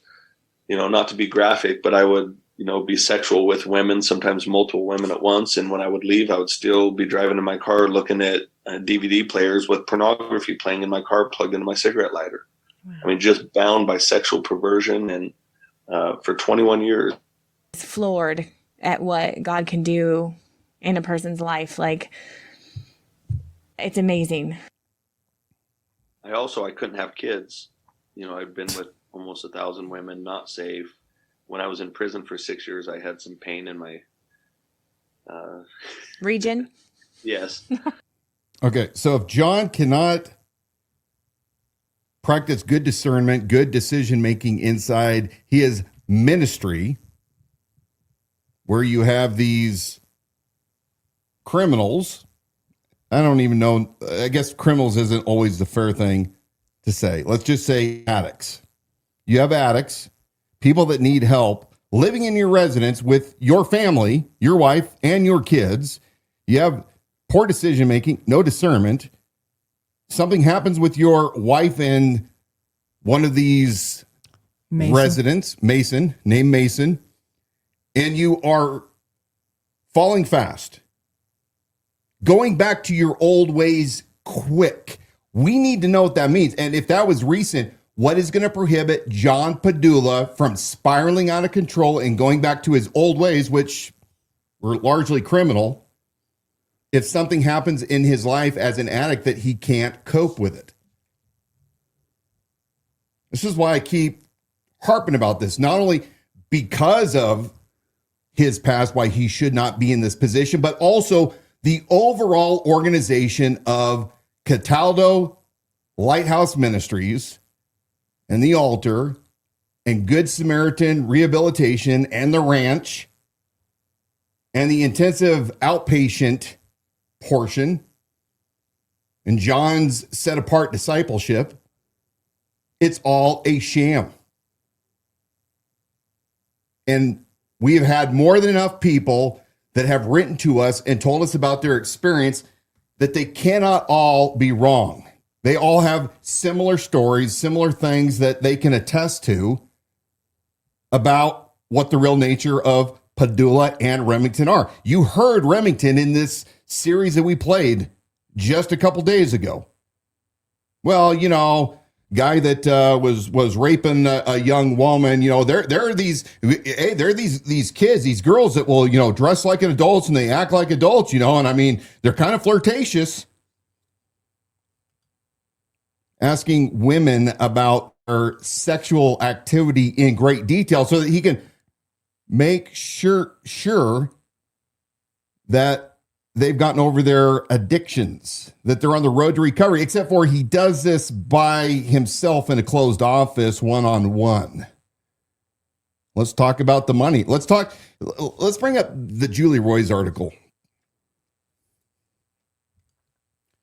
Julie Roy's. She exposes a lot of fraudulent churches. That's going to be on slide page number 2, I believe. Okay, just keep talking.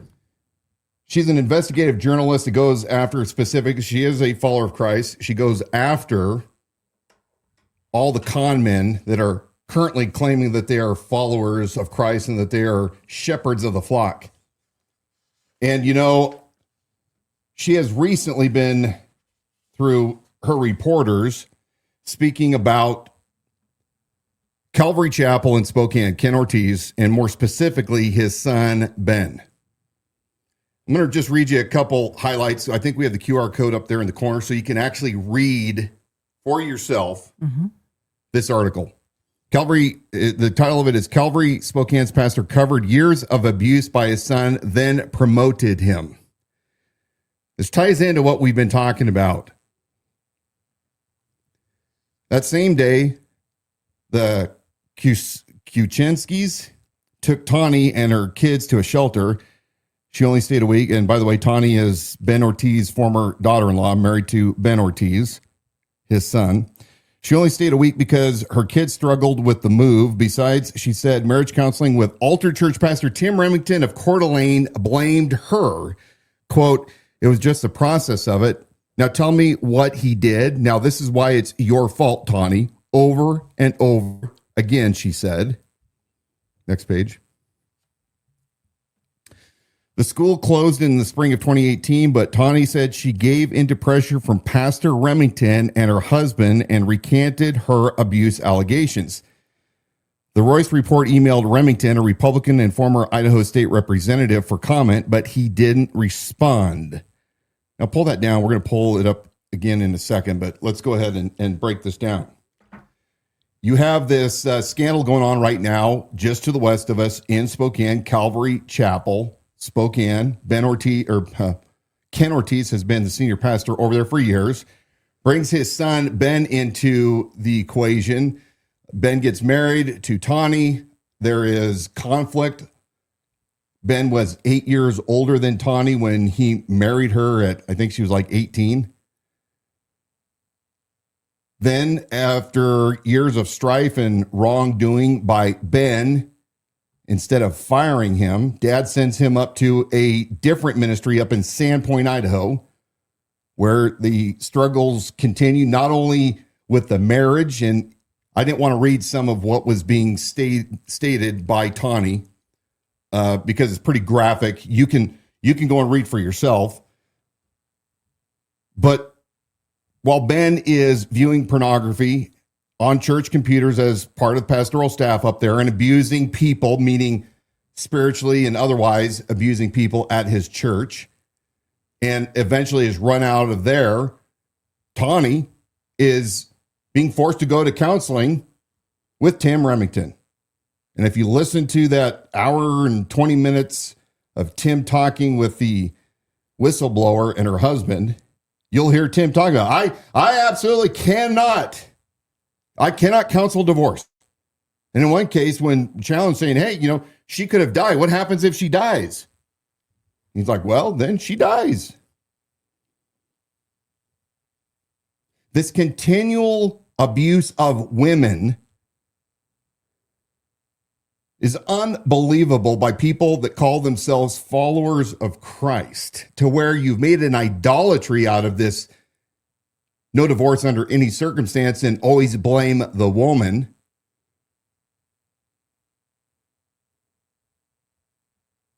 But yet here we find yet another tie-in to dysfunction, a dysfunctional church in the West and a dysfunctional church right here with their recovery programs. And we're going to talk about, well, who's funding this? Who is funding the ranch? Who's funding Good Samaritan Rehabilitation? Who's funding Set Apart? Where is the money going? But as a quick side note, during this article on the Roy's Report, at the end, I always like to read the comments. Let's go ahead and pull up the slide and continue. This comment caught my eye. I'm going to read it for you, and then I'm going to tell you why maybe it should matter.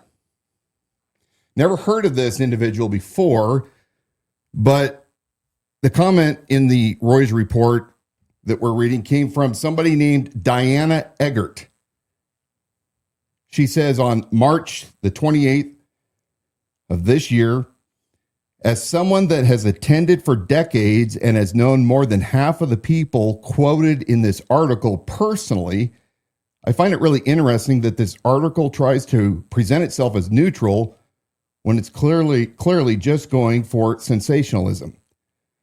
The title is terribly misleading. The only person alleging abuse of nature people are thinking would be the ex-wife, and a quick record search shows that not only was a protection order issued against her during their divorce proceedings, a mental health evaluation was also ordered. As someone that works in the court system, those are not easy to get.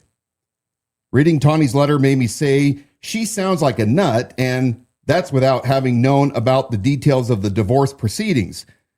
The rest of the issues in the article relates to personality issues, but not abuse.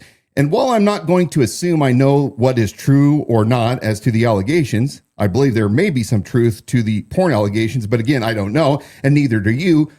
Based on the inaccuracies I know of, with absolute certainty in this story, clearly the research was not thorough and lacks integrity. And that leads me to doubt the entire thing top to bottom, not to mention regardless of what may or may not be true about Ben. Here's the big sentence. Ken is only being roped into this attack because he is an amazing and godly preacher. Shame on the people that wrote and published this. You knew exactly what we were doing, and I hope you are held accountable for the spin you just performed. What's that sound like? Mm-hmm. He's a godly man. A dysfunctional son that he doesn't discipline, that he runs all around, but he's a godly man, and how dare you? You knew exactly what you were doing, and I hope you are held accountable for the spin you just performed. Well, this person said, hey, I work in the courts. So what did you do? So I what did Dan Wilson go do? Let's go to the next page. Uh-huh. This person made a comment, has a similar name to this person that I found on LinkedIn, Dawna Eggert. You'll see at the top, works at Kootenai County and happens to right now claim, according to her LinkedIn profile, that she is a deputy prosecutor for Kootenai County full-time from November 25th to present. Not saying that people can't have their own opinion, but does it bother you that you have a current deputy prosecutor in Kootenai County running her mouth online about an article from something that happened over in Spokane? It's like we're close. I didn't even know that she would even know what this publication, Julie Roy's, was. But notice how she defends. I defended this guy because he's a good, godly preacher. It's not possible that he could actually have known and been a part of any of this. How dare you? I know it. I know from my experience. Hey, if you have currently a case where Eggert is prosecuting your case, you may want to look what she's saying online while she's an active deputy prosecutor, kind of like Bryant Bushling when he opened up his trap working for Kootenai County and made the statement about, if law enforcement pulled out of the black inner city neighborhoods that it would turn into Rwanda real quick. There's no discernment, no accountability. Nobody is held to any kind of standard. But this is the problem. It's not just low IQ voters or supporters that support this behavior, which is we make clergy gods. It does not matter how many great things and how many people you have led to the Lord and helped them out of their recovery and provided food and shelter. If you do heinous things on the other side, those things that God calls an abomination, all that is void. And I don't understand it. Which church around here says, okay, we are going to hold up to the actual biblical test of what is required out of a pastor and an elder? People use that when it's convenient to promote their legalism. But apparently there is no thought to enforcing any kind of standard, men above reproach. When Tim Remington is blaming young women for dressing too much like an adult, talking too much like an adult, or cougar women going after young men, and they should be spanked. Is this the kind of behavior, the kind of conduct that you want out of your clergy, out of your pastors? Pastors that are falling away and quickly going back to their old ways? Gets back down to the same thing I've been saying in politics. We stand with our own people. We don't hold them to any kind of standard.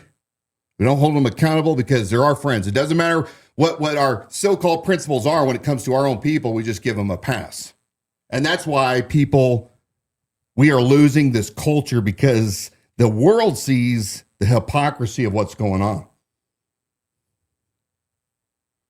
The right has lost its soul. It doesn't even understand what it truly believes. It won't hold itself to any standard. It doesn't demand any standard out of its own people. And yes, you absolutely can be redeemed. We have countless examples of that, not only in Scripture, but also even in our local communities. But that does not negate previous actions that have long-term consequences. And some of those consequences disqualify you from certain future things.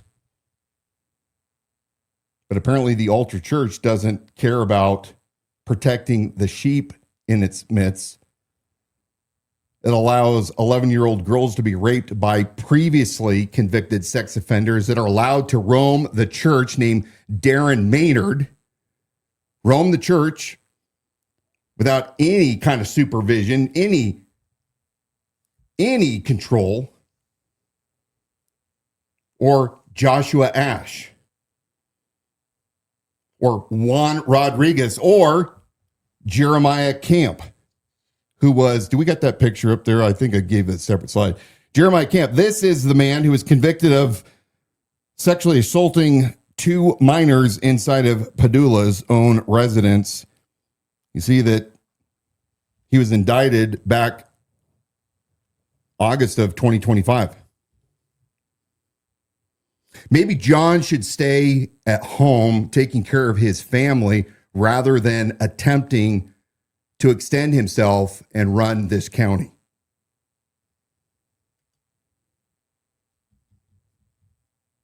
And we're going to get all the supporters, because I think, we've got a list of some of the absurd comments that are being made. We do. We have a list of some of those comments that have been made coming out in support of both Tim Remington and John Padula, and how dare we, and some of those, the same actors, the same profiles that have been defending Padula in the comments over the last couple of weeks are right here on the live stream with us tonight. So we'd love for you guys to stick around because we've got screenshots of the comments that are it's a regurgitation of the exact same thing, and really wanting to shift focus to how dare you and I, and how dare we, and couldn't we just go find something better to do?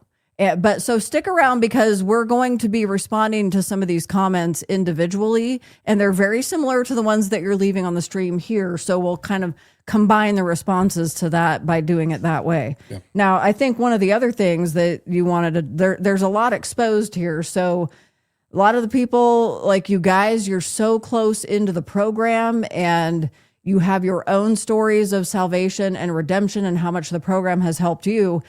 And we are here, as people have said, spitting straight facts.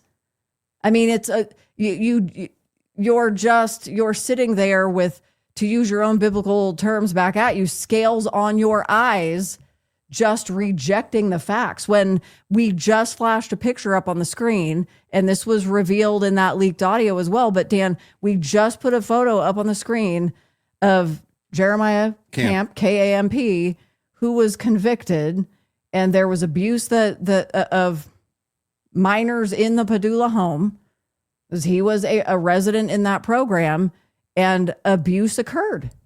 And I don't understand, again, what planet are we on when you can hear just that and the evidence is sitting there in front of you with the photo of the convicted and the article, and that you can still somehow say, stop lying, stop smearing, go find something better to do. I mean, unfortunately, you guys, it's you say that you've found salvation from an eternal standpoint, but from understanding when we're exposing wicked and evil that's been done from men who are proclaiming Christ, which makes it more sickening and heinous. I mean, you are lost from that standpoint. This message is lost on you, and you will be lost in some form as you try to find your way through this life. I don't understand. I mean, I kind of understand the loyalty. I get where it comes from, but we were playing for you over an hour of leaked audio that is highly, severely manipulative. And it's defined, laid out one by one by one, telling you, showing you, letting you listen to it. This is what's happening. And you're just going to refuse to see it because somebody that you trust and respect and that you're loyal to told you we're the bad guys. We're the bad guys. You cannot see beyond that. But fortunately for us, and I received a message today, the source has to remain anonymous, like so many of these. You're just making it up. And this is then the problem, because there have been such high levels of manipulation and in many cases types of abuse that have occurred within the Altar Church and this recovery program, that these people are leveraged. They have been threatened. So they have legitimate fear for their lives, their safety, and things like whether or not they go back to jail after they've already done their sentences. Because that's the kind of power that we're talking about that these people have. It's the kind of threats that are being made, and it's the power players in this county who they are rolling with, and at the same time preaching the gospel from the pulpits on Sundays, doing their Bible studies, running recovery programs out of their homes, and using highly manipulative tactics on people to make you think something else. Here's what we're currently working on. Oh, and I got a message. I didn't finish the statement and I don't have permission to share it, but the essence of it is, and this is repeated over and over again, Dan and Dawna, I cannot understand the people who continue to support Remington and Padula. You absolutely are telling the truth. This, and my experience has been this, and this, where it's proof again that these things most definitely are going on within those recovery programs and at that church. And it is only a matter of time before people will come forward. Somebody at some point is going to say, I understand that my life depends on it, but the message matters that much. And these witnesses will begin to come forward. And we have multiples even today who are on the cusp of doing that. So that's as much as I'll share on that one. But I mean, you can go on in the comments as long as you want. It doesn't discount that part of the truth. What we're currently working on is several fronts. Truly trying to understand the financing behind everything surrounding the Altar Church. Of course, the Altar Church is the subsidiary or doing business as for Cataldo Lighthouse Ministries that started, I think, around 93, or maybe slightly off on that date, but formed in 1993-ish. And, you know, churches don't have to put out 990 forms. There are multiple things that are 501c3s.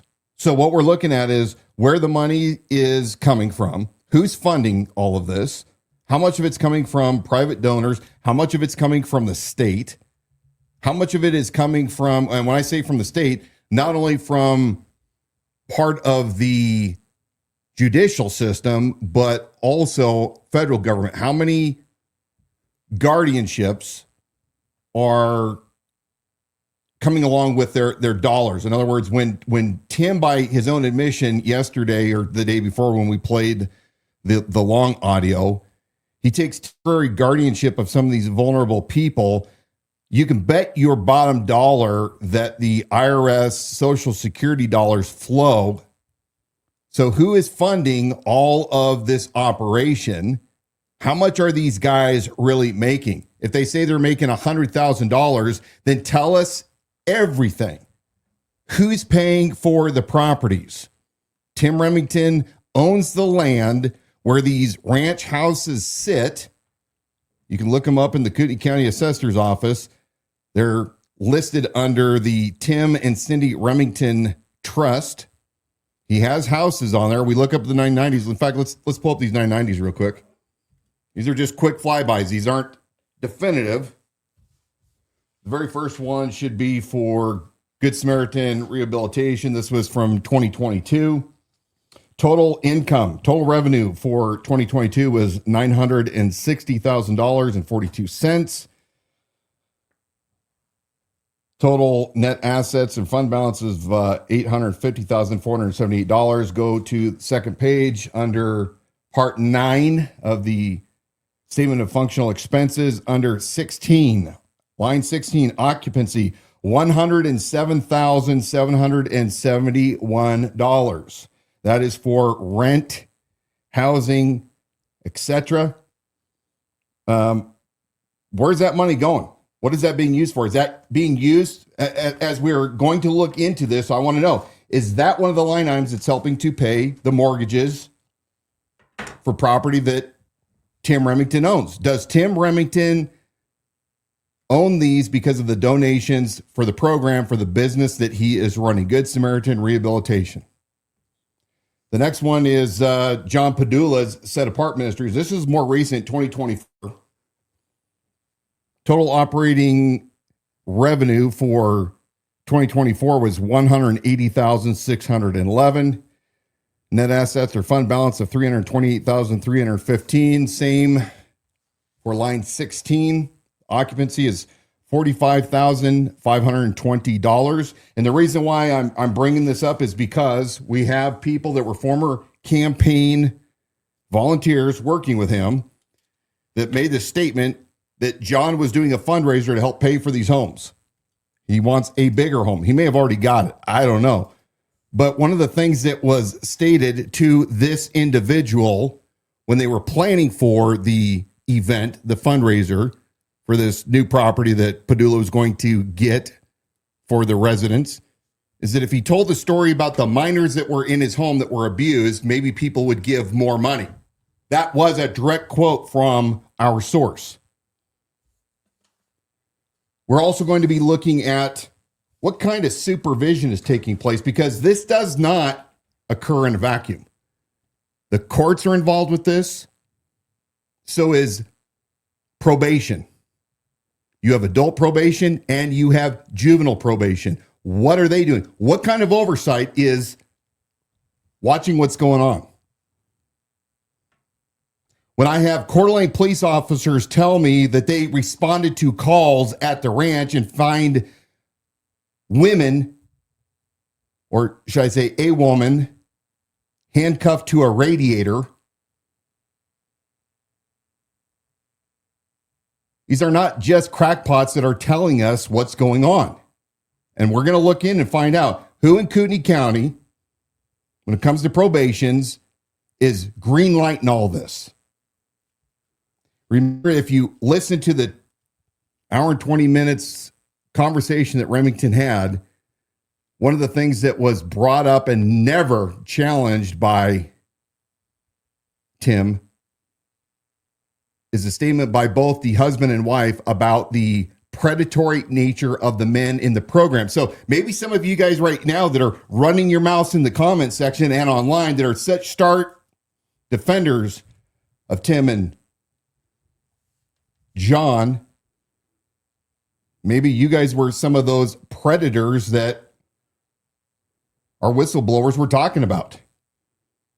And all the sex that's happening back and forth. And again, you want to sit here and you want to talk about how godly things are, then why is there no one preventing the wild ass behavior that is taking place by the residents and those that are going through the program? Again, I look, if it comes to a world standpoint, people, consenting adults get to do what you want to do, but you can't use both arguments. You're either on one side or the other. You have some of these comments?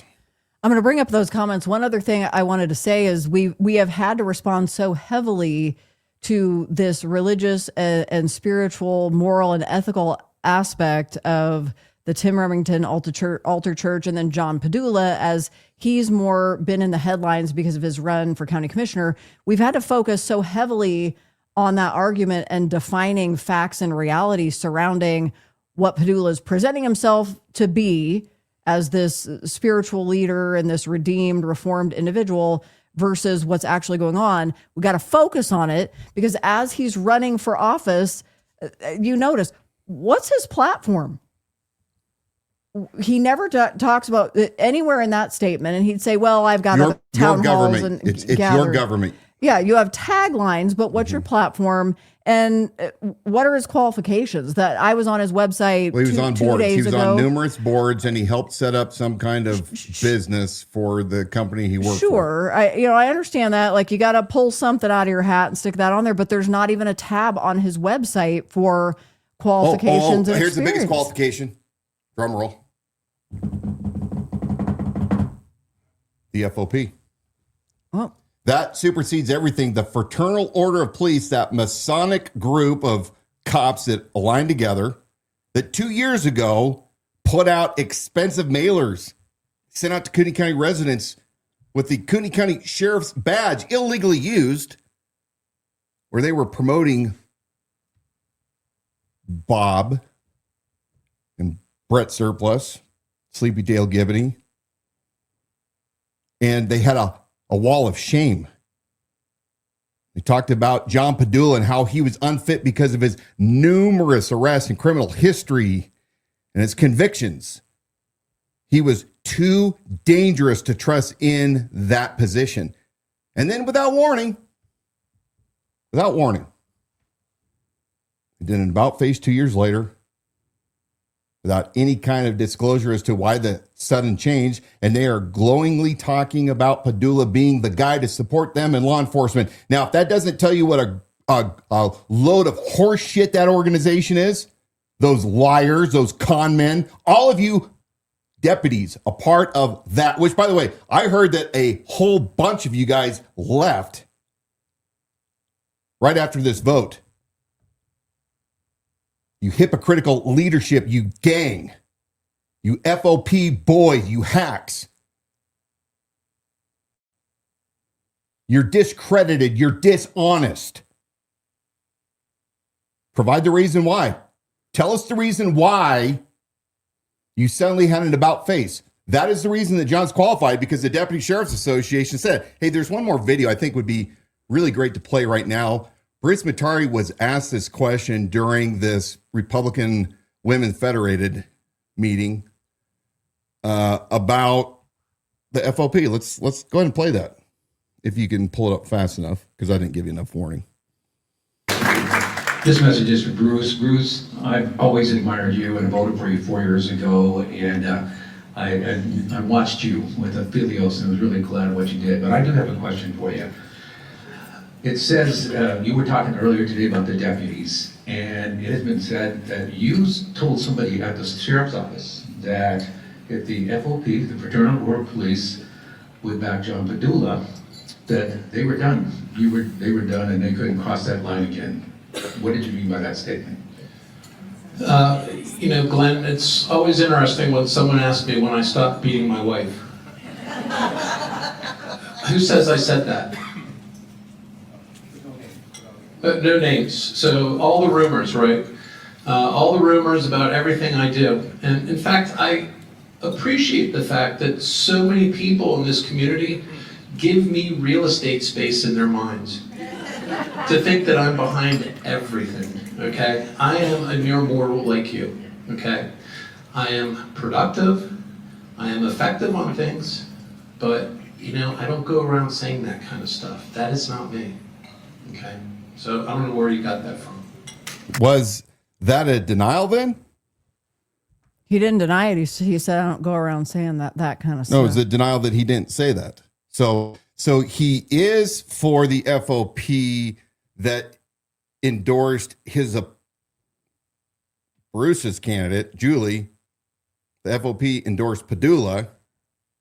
So if Matari didn't have a falling out with the FOP, that's a little awkward.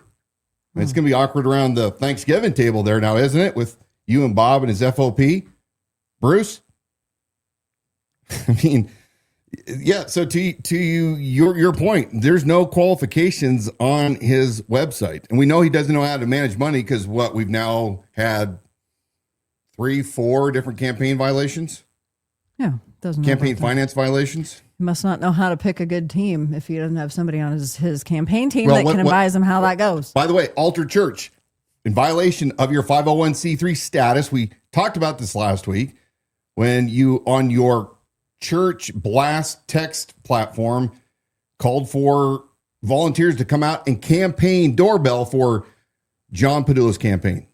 So yeah, John Padula apparently does whatever the hell he wants, and maybe the AG and maybe the SOS may or may not get back and give us an answer once they slow roll the investigation. That's a note to Julie Hensley. You can do whatever you want. Yeah. Ask forgiveness later. Yeah, I mean, it looks like, folks, that if you're running right now, campaigns, nobody's going to hold you accountable. And if you do, it will be done at such a recessed rate that, you could probably take that money, go put it in a bank and make more than enough on the interest to pay for whatever fine they may or may not give you.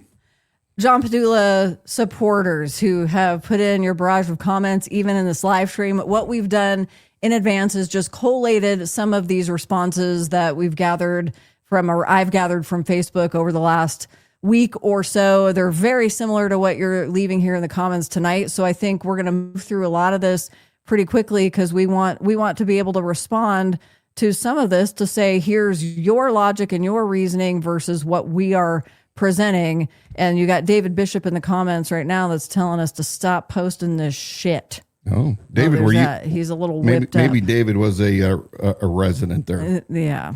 I'm gonna. Yeah, y'all read him. I can't see that. Yeah.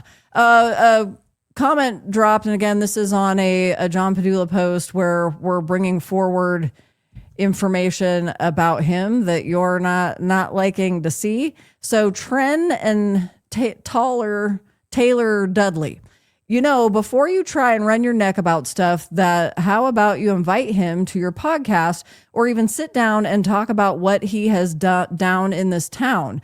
I personally want to see your wins and achievements. I vote for John, not because I know him, but because of the fruit he has bared through his time since then.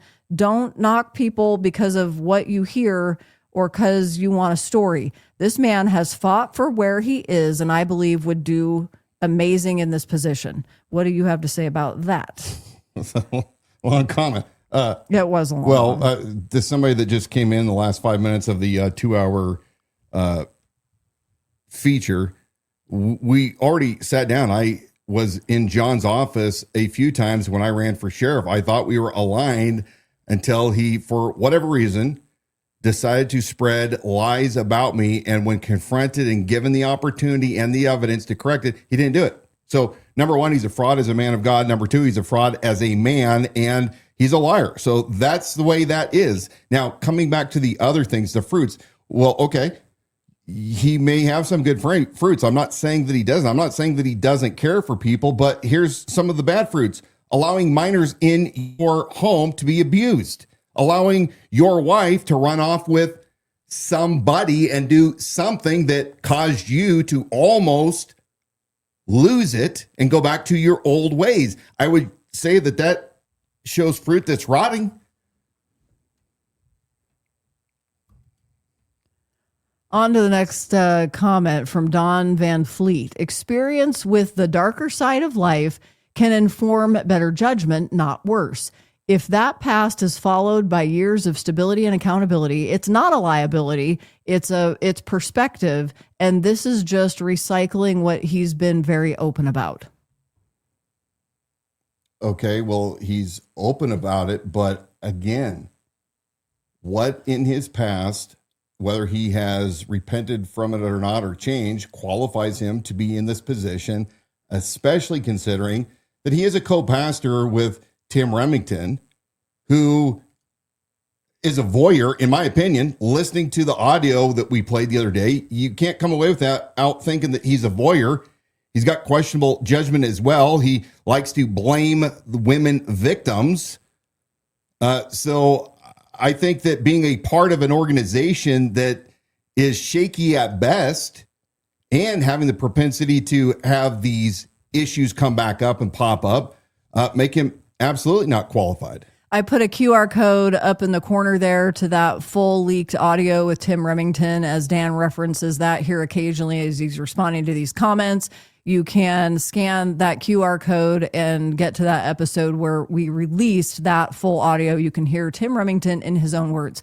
A comment from Pat Wallace, who's defending John Padula. I think it makes him more qualified. And this is, the comments are on Padula's past and how it's likely a liability for the county were he be elected into office. So Pat thinks it makes him more qualified. He speaks for all of the people, and he also is an inspiration to so many because they're like, if he can make it through everything he's been through and become the faithful man of God and example he is today, they can do it too. They can do it too. And he speaks for the ones who are just trying to get by and pay bills to the ones that have made it and are doing good. I have known John for over 20 years now, and I think he's definitely the man for the people. Okay.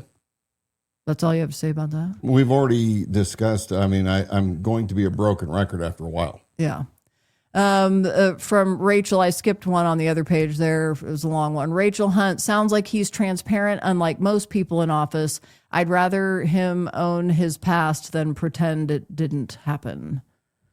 Past is one thing, but how much is enough time to qualify somebody for that position? If you are literally, as the senior pastor is stating, John almost spiraled out of control whatever happened with Amanda and Mason. What happens when this man is representing the county? Also, 20 years ago, when he was a man whore, by his own admission, you're going to tell me that none of that is potentially blackmail material? You're going to tell me that once he's sitting in that office that somebody comes up to him? Because are you going to sit there and tell me with all seriousness that you believe that a guy that was at the time strung out on dope, using women, multiple women at a time, you're going to tell me that he was clearly 100% not with minors? What happens when he gets into position and somebody decides, you know what, now it's time for me to tell my story? There are consequences. When you say that you have slept with almost 1,000 women, sorry, I mean, that right there should have disqualified him from ever holding office. Because all you people, they're sitting there and you are like out of your minds backing Summer Bushnell because you're so incensed over a drag show. Good on you. But then you have a double standard because it's like, well, you know, I don't have anything against somebody that slept because he said he was sorry and he's been washed in the blood, but there's no consequences. Why do we register sex offenders, genius? Because there is an understanding that different crimes or different actions come with different consequences. You don't go to prison for stealing a Twix candy bar, but you do for armed robbery. There are consequences to our decisions, and his decisions in his previous life disqualify him from being county commissioner. Heather Garland asked this, and Dan has just answered it, but I'm going to read the question to say Dan has just answered this very, very succinctly. But Heather, almost as it's funny, says, how many times are you going to say he slept with over 1,000 women? Who the F cares? Padula has more people in his corner than you ever will. Padula still has my vote. And it is like you said, it's fascinating that the same people who will go to great lengths to take down something that is opposite of whatever their moral belief is are the same people supporting it. Just like this complete mental block as to why this would ever be a problem. What's her name? Amanda? The quote you just read. I'll about find it quit for saying you. to the 1,000 women. Quit saying. Well, my question. Who the F cares? Yeah, who is that? Heather Galland. Okay, Heather. So let me ask you, by your logic, Jeffrey Epstein is alive today. Let's just say he's alive, and he confesses to everything he did, and miraculously he is never jailed, or he's jailed for a short time, and then he gets back out. He claims that he's a follower of Christ. Does everything that he did just get washed away? No consequences, and he can sit in any elected position because by your own statements, he's met the criteria that John has. So are you going to allow Jeffrey Epstein? I want an honest answer if you have the courage to actually respond to that. And then tell me why, well, it's apples to oranges. Yeah, Tyler's been really active in the comment section, and he just isn't going to budge. And this is the last one I'll read on this. But Tyler Hunt says, to use some of the most awful things that's ever happened to John against him like that is wild. I don't even understand that comment. Well, yeah, if John, this is the second time he's run for public office, and I have no doubt that he will continue to do it until he is in some position so that he can further that agenda. But because, of course, God told him to do it, and yes, inject sarcasm into that, because it's pretty hard not to become callous when you see these dudes in the religion business using it to platform a political agenda. And that is exactly what they're doing, which is why you heard John Padula in that Women's Federated meeting telling everything about his elevator story, about his redemption, and how much he wants to serve this community. It was Bible verses, Bible language, and nothing else about any set of qualifications. And what that tells me is he's using religion to platform himself for a political agenda. So Tyler, the reason it matters, it's not us. We didn't just pass John Padula on the street and said, hey, everybody, look at this guy. Listen to what he did. These two things don't compare. You're acting like Dan and Dawna are pretending we got the projector screen and we're playing God and we're going to put something up on the screen just for the sole purposes of embarrassing you. That's not what this is. John Padula is the one who's making the choice to run for office, and it's on him to prove why his past is not a liability, because we've done a damn good job of proving and explaining to you exactly why it is. That's not us putting him on trial. That's us giving you the facts to say, if you don't understand right now what the problem is, we are telling you this is the future that you are looking toward. This is what's going to happen. Dan has done this with a grounded helicopter program for Kootenai County Sheriff's Office, because it is not something people ever would have had. Like, why is this underinsured or underinsured improper, inappropriate helicopter program ever going to be a liability to this county? Well, Dan's a freak. He's crazy. Of course, all these seasoned guys in this, 30-year law enforcement, they know how to properly run a helicopter. No, they apparently don't, because the program's been grounded. Oh no, it's completely gone. It's not even grounded. It's terminated. You're right. It terminated. You had license plate readers installed on 50 patrol cars. 50 patrol cars. Nobody was going to do anything about it. We're all just going to sit around, happy little citizens. We're going to go along. This is because this is what our leaders told us to do. Same thing. Program was intercepted. Why? Because we brought it to your attention. So we're telling you, the purpose is not here to embarrass John Padula and put him on trial. He is the one putting himself in that position and telling you that he's qualified to do it, and he's convinced you that he's the best man for the job. We would have never known about some of these things that he's revealed about himself if he wouldn't have been opening himself up on a podcast. Because it sells in the religion business. It has sold in the recovery business. It has been a highly successful message, and he is forcing that to platform himself politically. Tyler, I'm gonna tell you right now, this will be my end statement to you. Get off my show. You're an idiot. I can't stand guys like you. You're presented with facts. You keep running your mouth. Goodbye. Ban him. I'm done. Okay. Well, I guess we were a little wound up tonight. I'm sick and tired of abuse taking place in this effing county. Yeah. I'm sick of it. I'm sick of all you men that should be standing for children and women and calling all of these con men sitting in these places that they call churches that are not churches. And I want to know why people like our elected officials are sitting inside candlelight, why we have state senators sitting in candlelight, and we have mayors, and why we have other county elected officials that go to the altar church. And now you want to bring one more county commissioner from altar church? I'm fed up with it.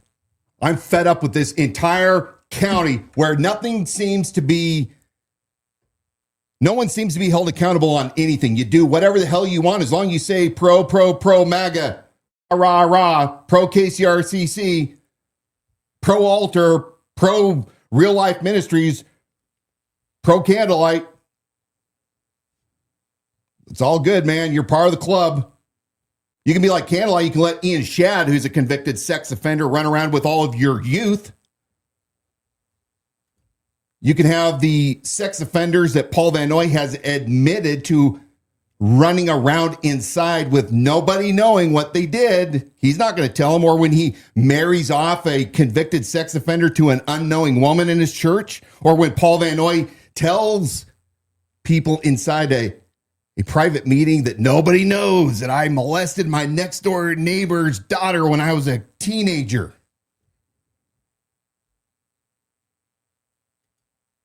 I am fed up with it. I've been fed up with it a long time, and I don't know how much more of it I can take.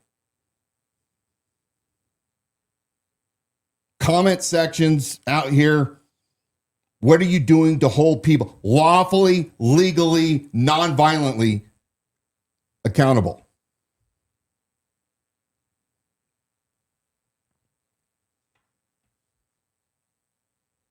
Get out of your confirmation bias bubbles, your echo chambers, and look at things for what they are.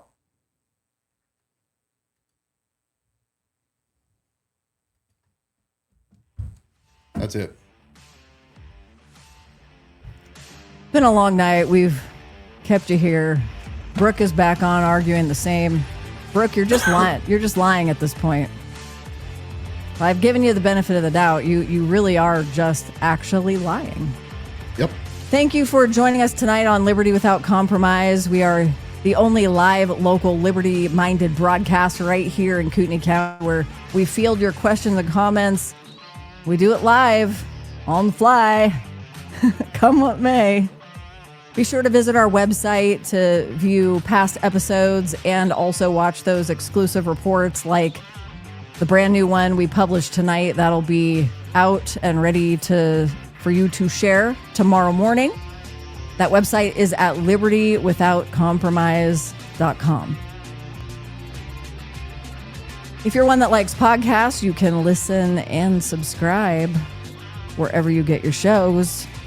Remember, every Wednesday night at 7 p.m., you can join us, and we will see you guys next week.